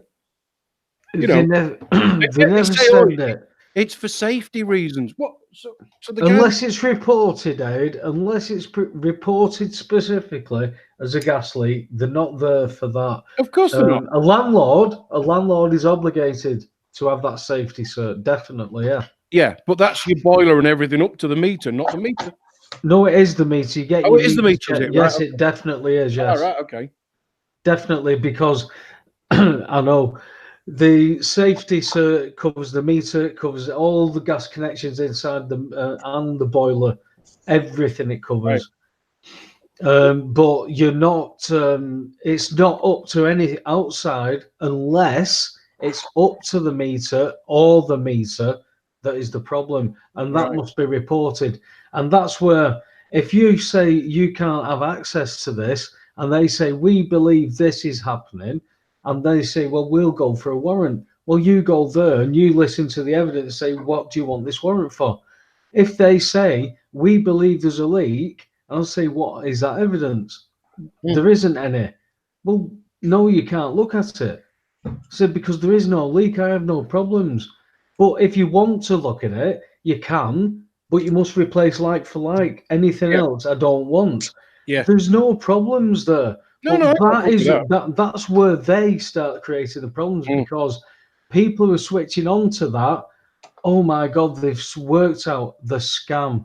They've worked out what we're doing with this magic with these pieces of paper. They're working it out because it's all based on the toil and sweat of the nation. But look at what they've done to us, Ed. They've made us a nation of consumers and shelf stackers. We don't produce. We don't do anything. You referred to somebody earlier that having the brain mush, just watching TV, just getting up, going to the pub, coming back. It's all programmed and it's all social engineering and all that community that was formed that we were talking about it's completely changed, hasn't it? It's gone, yeah, it's absolutely gone. I mean, I have to say, the little cul-de-sac that I live in, there are 4 or 5 of the neighbours and that we know each other's names. We all take parcels in for each other. You know, my neighbour went on holiday, so she was away. It means a different thing in my world, that. Yeah. So, you know, I cut her grass for her, and I went away for an holiday, and she did the same for me. And nobody asked anybody. It just kind of, you know. And I have to say, it's really, really refreshing because that just normally doesn't happen. But one word that you've just said, Webby, consumer. Right. And the other one that I always feel fits well with it is human resource. Though I do like creditor that fits with that. Yeah. I do. Because, you know, I work in human resources. Well, go and fucking shoot yourself then. If that's what you really fucking do for a living, go and shoot yourself because you're a cunt. Looking at somebody like they're a fucking resource. Let me tell you, when you look at it from a human resource point of view, you're looking at it as paper. On paper, you must make it look great and at cost, right? Yes. When you can do that, that is like standing outside your establishment with a picture of sunshine and lollipops and going, look at how great we're doing. And then you put the picture down and your shop is on fire. Yeah. This is stupidity. This is what's happened through the empires. And we go bonkers. We're all taught that we must have growth, and the world's a wonderful place because it's growing. Well, hang on a minute, that's just fucking inflation. It's bullshit. We had hundreds of years where we didn't have any inflation, and all was fair. Nobody knows what it means. Nobody really knows what it means. The only reason you have inflation is because they're cooking the fucking books all the time and making us pay for the cunt. Positive accounting, it's called, Ed. What happens is they go, hey, look, we're 30 grand down there. And they just go, we'll just put plus 30 there. You went, oh, yeah, that works. Hey, yeah, it balances. Sweet. That's right. That is fucking criminal. It's bonkers. Honestly, how many people look at the news at night and they hear the word deficit? Oh, there's a deficit. Now, you might as well call it defecate. Yeah, because people don't even know what it means. They think it's the money that we owe. No, it's the interest on the money that we owe that we can't pay. So it's not all the interest; it's the bit that we can't pay. That's what the deficit is. What we're missing is though that deficit we're meant to set off. But when we're taught to pay cash, debit or check for our bills, we do nothing with it. So the interest gets added and the national debt goes up, austerity comes in. We're taught that, Aid. That is the awful thing. We must set that off and we control that. Then we get us rid of austerity. But we get rid of that control and we're taught the opposite. But Webby, what are we not taught? What? What are we not taught? We're not taught the bills of exchange. That's right. But who is taught the bills of exchange? Eton. Yeah. All of them. That's and what they're I mean. all taught it so that they know how to steal our equity. Alex, brilliant. From the horse's mouth, you can't. But when you don't know that and you say to somebody, Aid, it's very dismissive to say that because I don't understand that, you're nuts. I don't know that information. Do you want to look at it? No. Yeah. You see, that's very silly. I've got one answer, right? And it is only one. And it's simply this. We all judge each other by our own standards. Now, what I mean by that is most people aren't twats.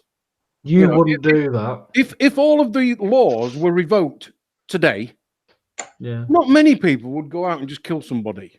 No, you wouldn't do that. Somebody would, but not many people would. And if all the there were no laws at all, most people wouldn't go and kick down the door of the local fucking co-op and steal all the bread. Somebody might, but most people wouldn't. When there is law, would somebody be willing to kill many people for the benefits of themselves? Well, what I'm saying is, because most people wouldn't. Yeah, that's what they transfer.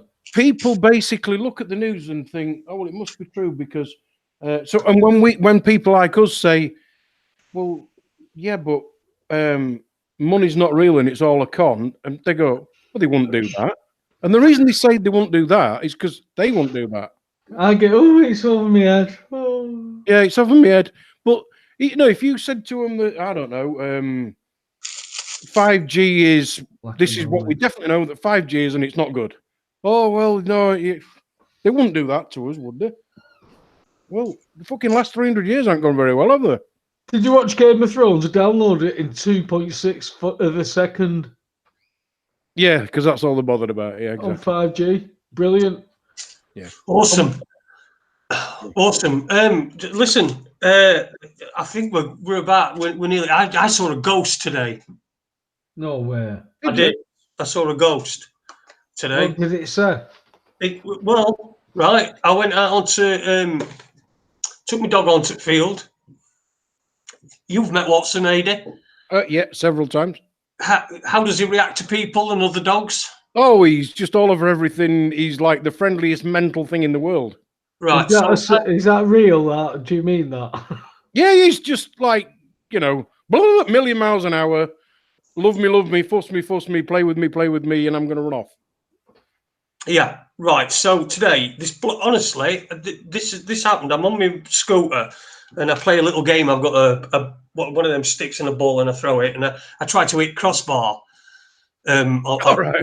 Like it keeps me from going mad, and because that dog just keeps going and going and going. Anyway, this guy walks up and he's got a dog, right, on a lead.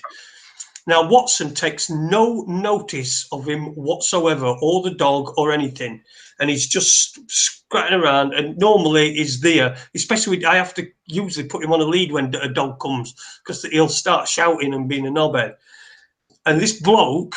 Right, he was an oldish bloke, and he'd got this dog on his lead, and he said to me, "How are you today, Mr. Holmes?" And I said, "Oh, I'm fine, thanks. Sorry, I don't know who you are." He says, "My name's Tony." And I said, "All right, okay." He says, "Well, Watson seems full of energy." And I'm thinking to myself, weird. And dogs, like I said, dogs taking no notice at all of all this. And then this bloke walks off with his dog. Never seen him before. I don't know, but I think he were a ghost. If I had that opportunity again, I'd poke him just to see if he were, a ghost. How realistic would you say that was? How real experience? How convinced were you that he were a ghost? That you had that experience that you would be convinced? Because I know people who've had ghostly experience and say it was like, as if it was so real. Yeah, it were completely real. See, I've never had that experience. I have. I've never seen spirit. You what? Sorry. Tell us yours. Go ahead.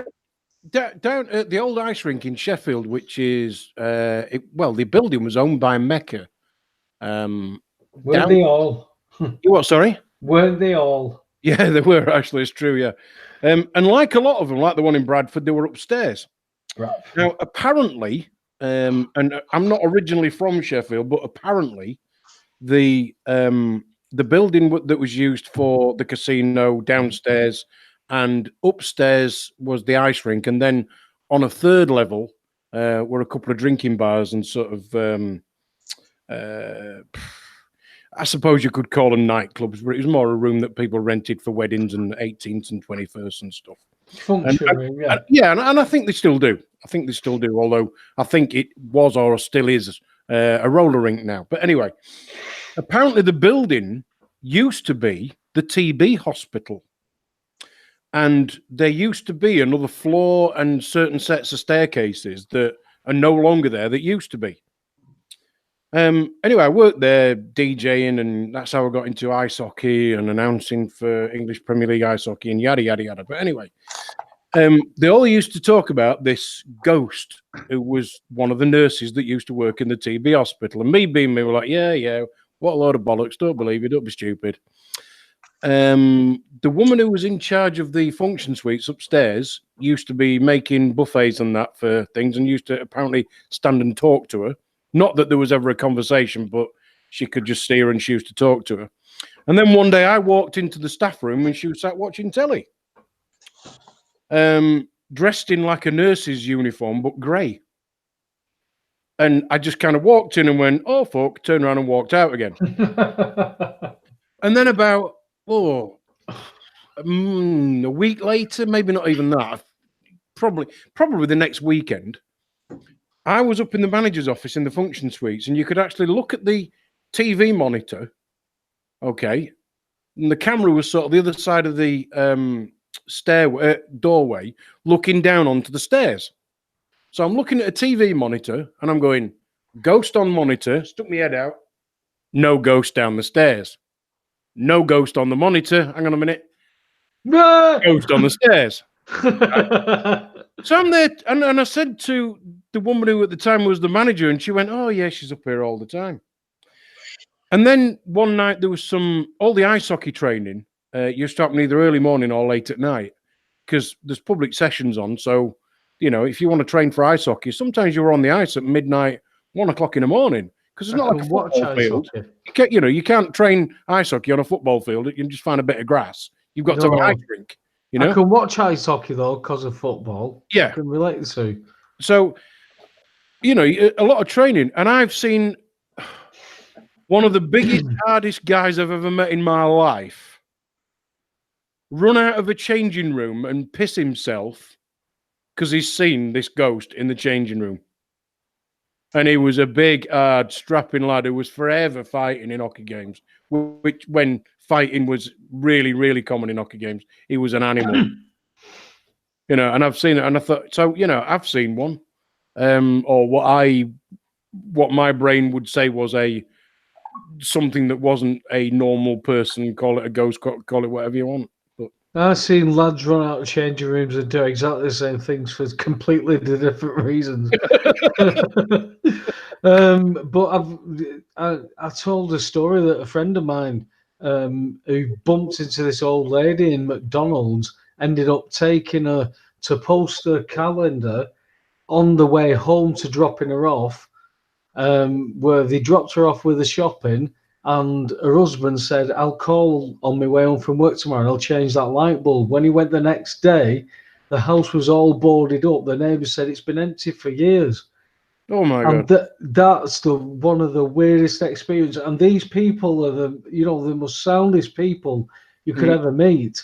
But as I got to know them more, the experiences that these people had, one experience I was told were as a little girl, she had this friend who was encouraging her to jump from a windowsill where they could play together forever. Turning out that there was a little girl that had died in a fire in the bedroom where she slept as a little girl.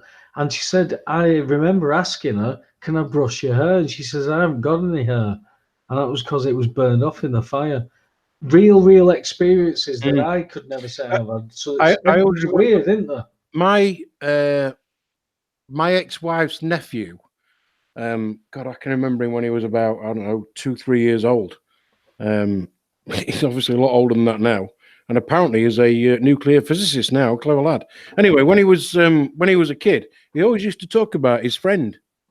I've been playing with my friend. I think, Mark, you're so been playing with his friend, right? Well, where's your friend? Well, I've been playing with him. Well, where is he? Oh, he's not here now. He's only here when I'm here on my own. Like on a Sunday morning, you know, like when the family are in bed and little lad gets up and plays with his toys. Fucking hell, it's not getting any better, this, is it? It's not, if anyway. you talk about Thailand, mate, I'm going to have to turn the mic off. So Mark used to talk about and he was 2 years old, you know. I'll play with my friend. And this went on for about a year. And Mark had got this imaginary friend. Anyway, out came the family album and the pictures of his granddad who'd been dead for 20 years. And he went, look, there's my friend.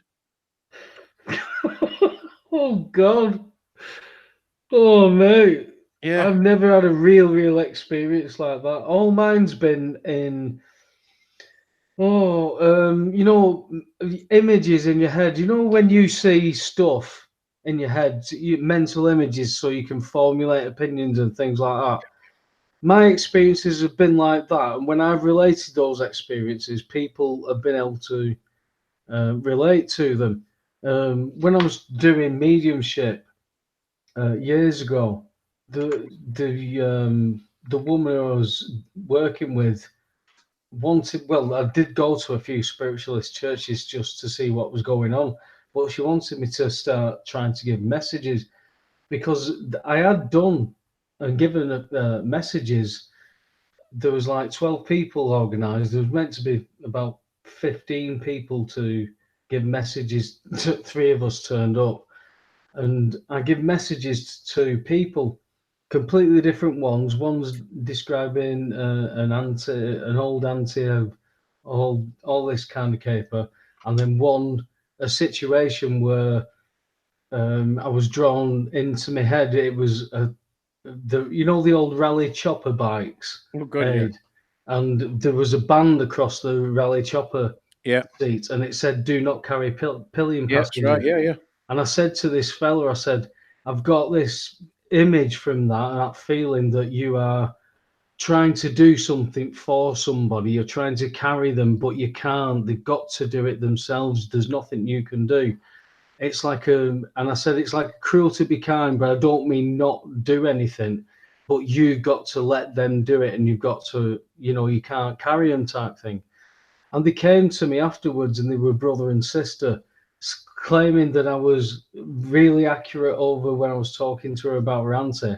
And he says, we have got a situation where we're dealing with, and we've got to the realization the last 2 nights that we've got to let them get on with it as it is and just let them fall.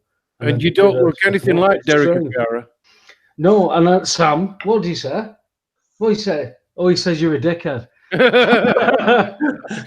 Listen, everybody. We've had a few people asking in the chat room what's happened to Max Igan. We've just had a miscommunication, and there's we'll find out what went wrong and why, and we'll get him rebooked as well for a future show. But you're listening to Raconteurs News. It's me, Jason Holmes. I've got Aid Hardy with me, and of course Mystic Webb as well. Joined us. He does sometimes have connection issues, doesn't he? What? Sorry. He sometimes has connection issues, doesn't he? Derek Okora. Hey, Max Igan, he says internet issues. Oh, right. Yeah. Sorry. Yeah, he does. Yeah. I thought you meant Derek Okora. What did he say, Sam? He's a Yorkshire what? Yeah, twat. Yeah. Mystic Webb. That is fucking awesome. Well, we might as well do full 2 hours, so we've got about 12 minutes to collect. Listen, I actually want to say something based on what we've just been talking about, because the only thing we can learn is we don't know everything, and it's the only thing I know, Ed. Well, yeah, but listen to this. We were taught there are liquids, solids, and gases. Yeah, I'm sure I'm missing some, but and we were always taught there's 5 senses, but there's a lot more than that.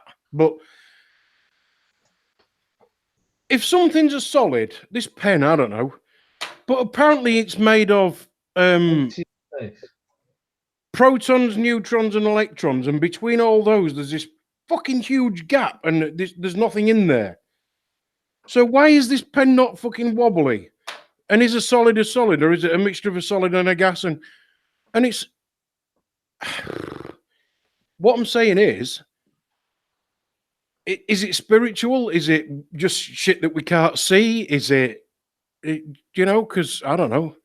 I mean, we were when they teach you about the electromagnetic spectrum, the bits that we can see, and we all know that. Well, we all know because we were taught it at school that it's only just a little tiny bit of what's really out there, apparently.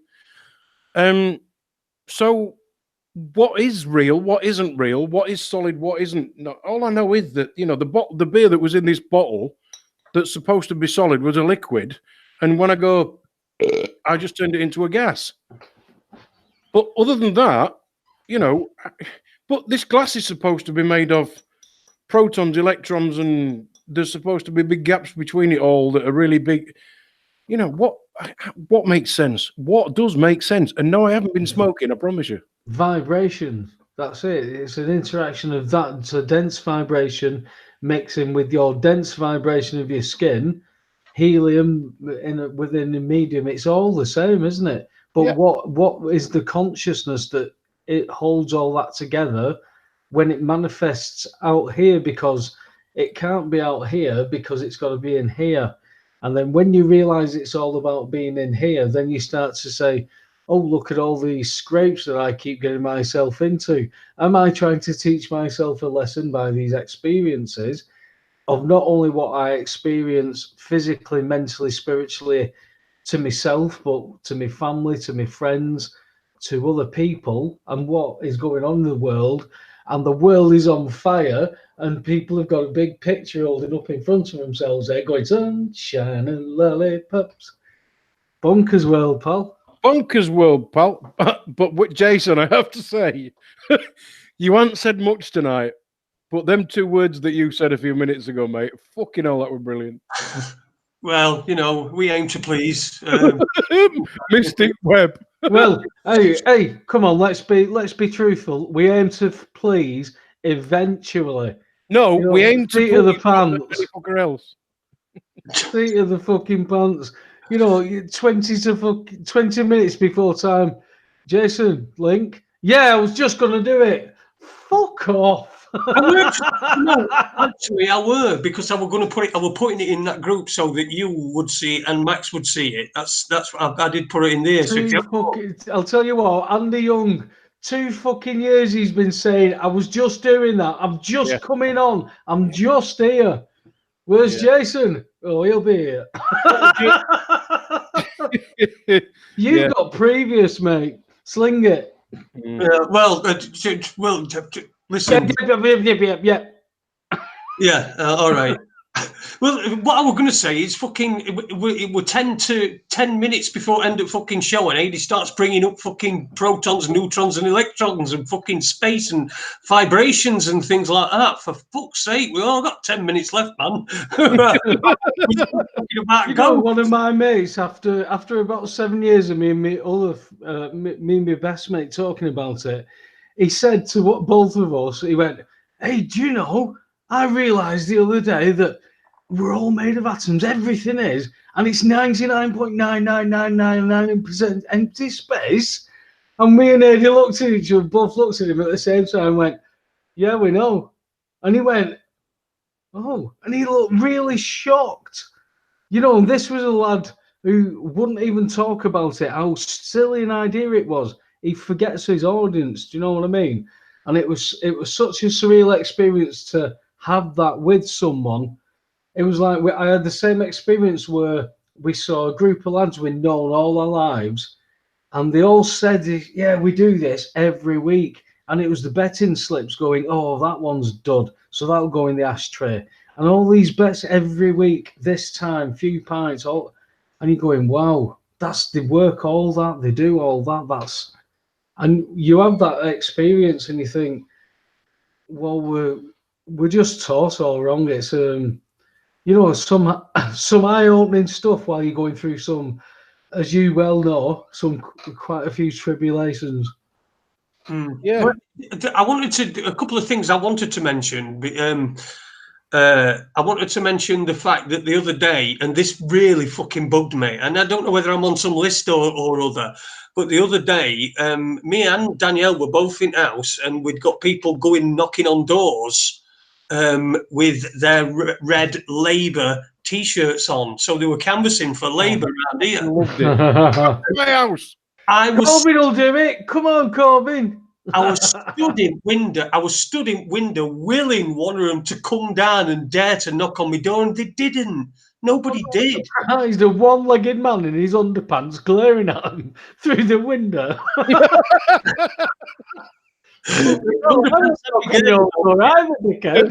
Please come in with a vest on. Fucking hell. A one-legged man with a vest on. Fucking hell, Bruce Willis will kill me. Yeah, I'll tell you what. There is this. I know I've only got one leg, and it's sort of restrictive. But did you know that? I'm glad you told me. It does have its benefits. Now, the other day, I was in Morrison's at fag counter. And I'm trying to buy some fags, and fag counter, can we call them cigarettes? Yeah, they mean a different thing around my way as well. Well, all right, then, fucking cigarettes. Whatever. But, right, there were a load of people in queue in front of me, and they were all doing fucking lottery. Killed you. Right? So, and it's really doing me head in. You know, all these people have got all these fucking slips, and there's one person behind fucking counter doing lottery for all these idiots, and all you want to do is get your fags. So, anyway, one of the benefits of that is I shouted to the person behind the counter, shouldn't there be a separate line for people who wanted to pay the idiot tax? And the looks that I got, but then they sort of look down and then they think, well, you know, we can't kick his head in, so stuff like that. No, they were all thinking that you meant the tax that you've got to pay on cigarettes, not the tax that they're paying by doing the lottery. Well, yes, but at least it was the two transgenders, the Somalian, the Romanian, and the Polish family that just went, "What the fuck are you looking at, dickhead?" Don't forget the gypsies and the pikeys. Yeah. Oh, did you answer that? Why do some of the travelling community find it offensive to be referred to as that? I really, honestly, I don't know. Did you not know that? No, because Sorry. until I was certainly a mid-late teenager, I got no idea that I was from that stock because we weren't allowed to talk about it, like it was something that was embarrassing. And when I but your family were just open that that's what your family did. No, did you? I was never told that I was from that stock. It was almost like it was you can't talk about that. Oof, can I Oh, right. Oh, it was right. Okay. So they were a breakaway, yeah. Even then, when I found out, I'm like, right, okay, so why is that a bad thing? Oh, well, it's how other people view us. And my attitude even then was, well, fuck how anybody views us. I am what I am. Can't change that. My view was when I used to, I mean, I was only a kid, but my view was, well, if you don't rob me dog and me washing, you're all right. It's just like don't said, if do that. You're a cunt. If you're honourable, yeah, don't matter what colour, race, creed, religion you are. You're a decent guy. You're a decent guy, or girl, or whatever. Don't matter, does it? I mean, I must admit, I did have two lads who butchered me fucking tree one summer that never ever grew back. Told me they absolutely knew what they were doing. And I said to me ex, I went, I'm sure that's not you've not rang the right number. No, about 2 hours later, these two lads turned up and said, oh, you've already had it done. I went, fuck's sake. Well, they're probably working for fucking Sheffield Council at the moment, so it seems that trees are right up there. Just one last thing before we go. One last little topic that each of you have a little word on. Yeah, go on then, Bueller. But okay, all right. What about this bird netting stuff that's going on, this hedgerow netting and this tree netting? What's fucking evil, mate. Fucking evil. What Jase, they did with those birds they've flown 3,000 miles, sand something back to the Norwich cliffs, and they netted the cliffs. It's fucking disgusting. I can't explain it. It doesn't make sense what they're doing. And it's absolutely bonkers, lads. Right. The way I understand it and the reason that's given is when you get a developer who's developing an area, if he wants to chop trees down and there are birds living in it, he's unable to chop them down. Yes. So they net the trees and or hedgerows in order that the birds don't nest in there so they can chop them down. Right. Now, surely, if you're going to build houses and sell them, right? If you're going to build houses and sell them, do you start off with just an empty field with all these houses dotted on it and all these little roads and no mature shrubs, right? And get people to then pay to plant their own and whatever? Or do you do a housing development that works with the existing trees and shrubs and everything so that when people buy their house, they think, God, this is a nice place. Look, it's got all this greenery and da-da-da-da-da. But instead, these developers are going, no, we just want fucking clear of this hedgerow. And to be honest, they want fucking shooting because birds are getting underneath the netting anyway because it's an instinct. They're going back to their nesting place. They can't stop it. It's what they are. It's what they do. So birds are getting under there and dying anyway. Well, if you're some sort of prick, there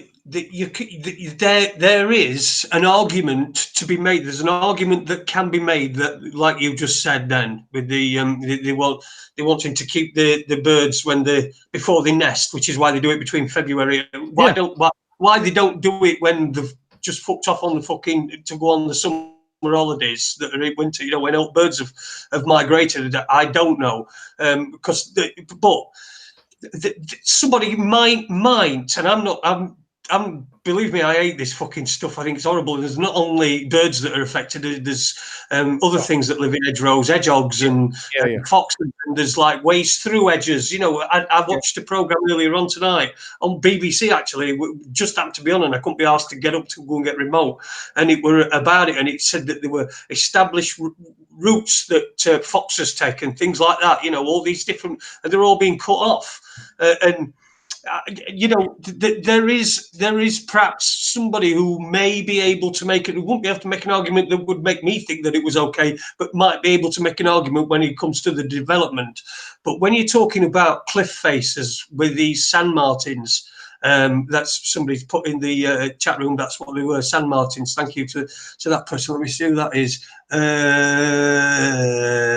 Kendo Taylor, sand martins. They're from the swallow family. When you're doing that, there is, that's on a.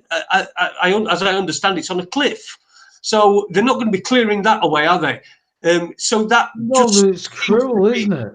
Yeah, it's just pure provocatively so. I would say it's provocatively so. Do you not think you're a similar age to me, Jason? As your landscape, as you've grown, when you look back, when you've had time to look back, because obviously you've done a lot of reflecting since losing your leg.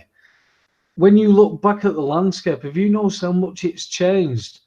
If you could see it in time motion, it would like collapse. And I look round. We've got shitloads of vape shops. Charity shops are opening and shutting everywhere. Everything else is buy this, buy that, with a little bit of decent food here and no decent food there, built up around all supermarkets that people rely on. I can't believe the control structure is just in place, perfect.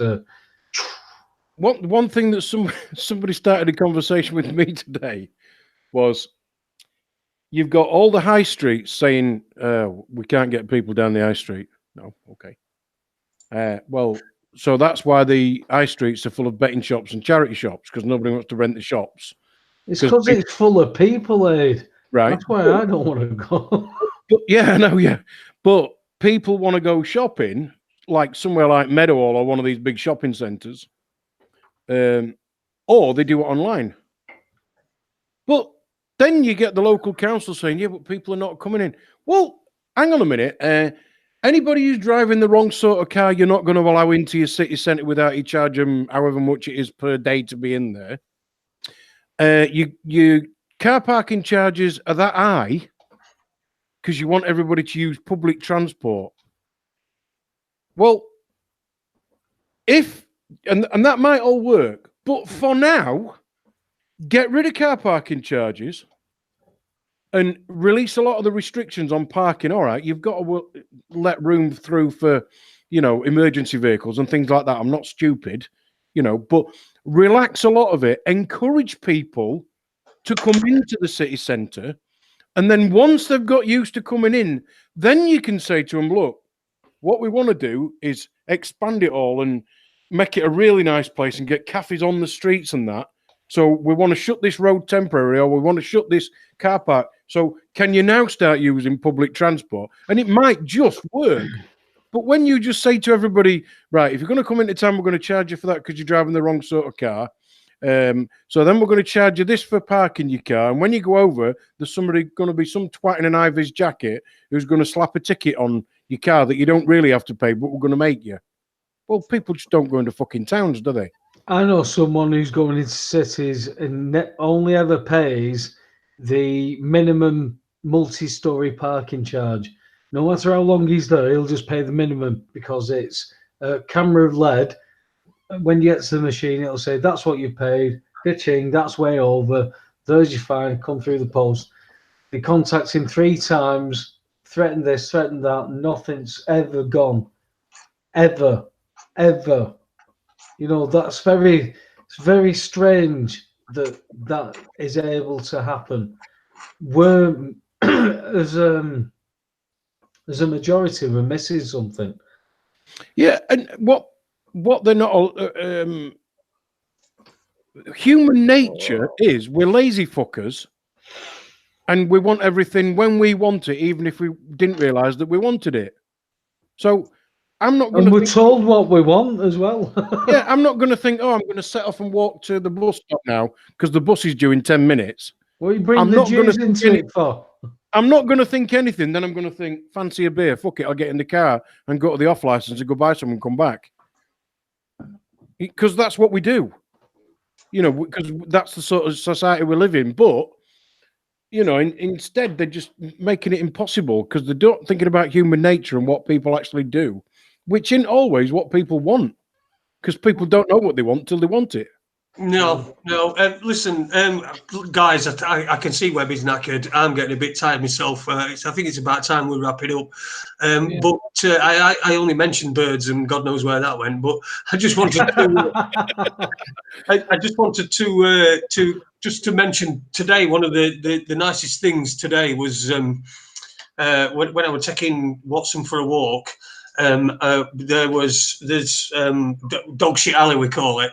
Yeah, we had one. We have one of them. Yeah, everyone's got a dog shit alley. But of course they have. while we were on there and we were walking up there, and I stopped I stopped while Watson were laying a cable, and there's hedgerows on both sides, and it was just full of like little finch type things. I don't know what they were. They were little finch type things, and there were loads of them. And the noise that they were making, and that bush had been trimmed back, so it were a trimmed bush. And you could see right in, and you could see all the little trim bush in Sheffield. Are you mad? Oh, yeah. Hang on a minute. I've got to show you something. I don't know if you can see this or not. Can you see that? Is that a policeman? Is that you? Yeah, my mate's Joe. Matt, I don't know if you can read that underneath. My mate's bought a 65-inch telly today, and he's just sent me this picture, and it says, 65 inches of you, and I'm sat here naked watching you. Paul Heenan, I hate you. Hey, I have a feeling that that's probably not the first time that's happened, mate. Pay-per-view, I believe. Let's wrap this up. We started late for no reason at all, but we had good intentions. Unfortunately, it's not worked out. We will get Max rebooked, and we'll let you know when we're going to when he will be on. What's happened? Yeah, we'll find out what's gone on. No show on Monday next week. We've been a bank holiday. There may be a Raconteurs After Dark if you can stand any more of this on your Friday night, your Good Friday. Maybe Friday night. We may do that. It depends on all sorts of things, how we feel and everything. So just look out for it. See what God says. We'll advertise well in advance. As we all Yeah, listen, you won't need to because Mystic Web will look after it. Hey, not even I can predict fucking Jason Holmes. Right, on that note, we'll see you when we see you. Thanks to everyone listening. Thanks to everyone who's joined in the chat room as well. We'll see you very, very soon.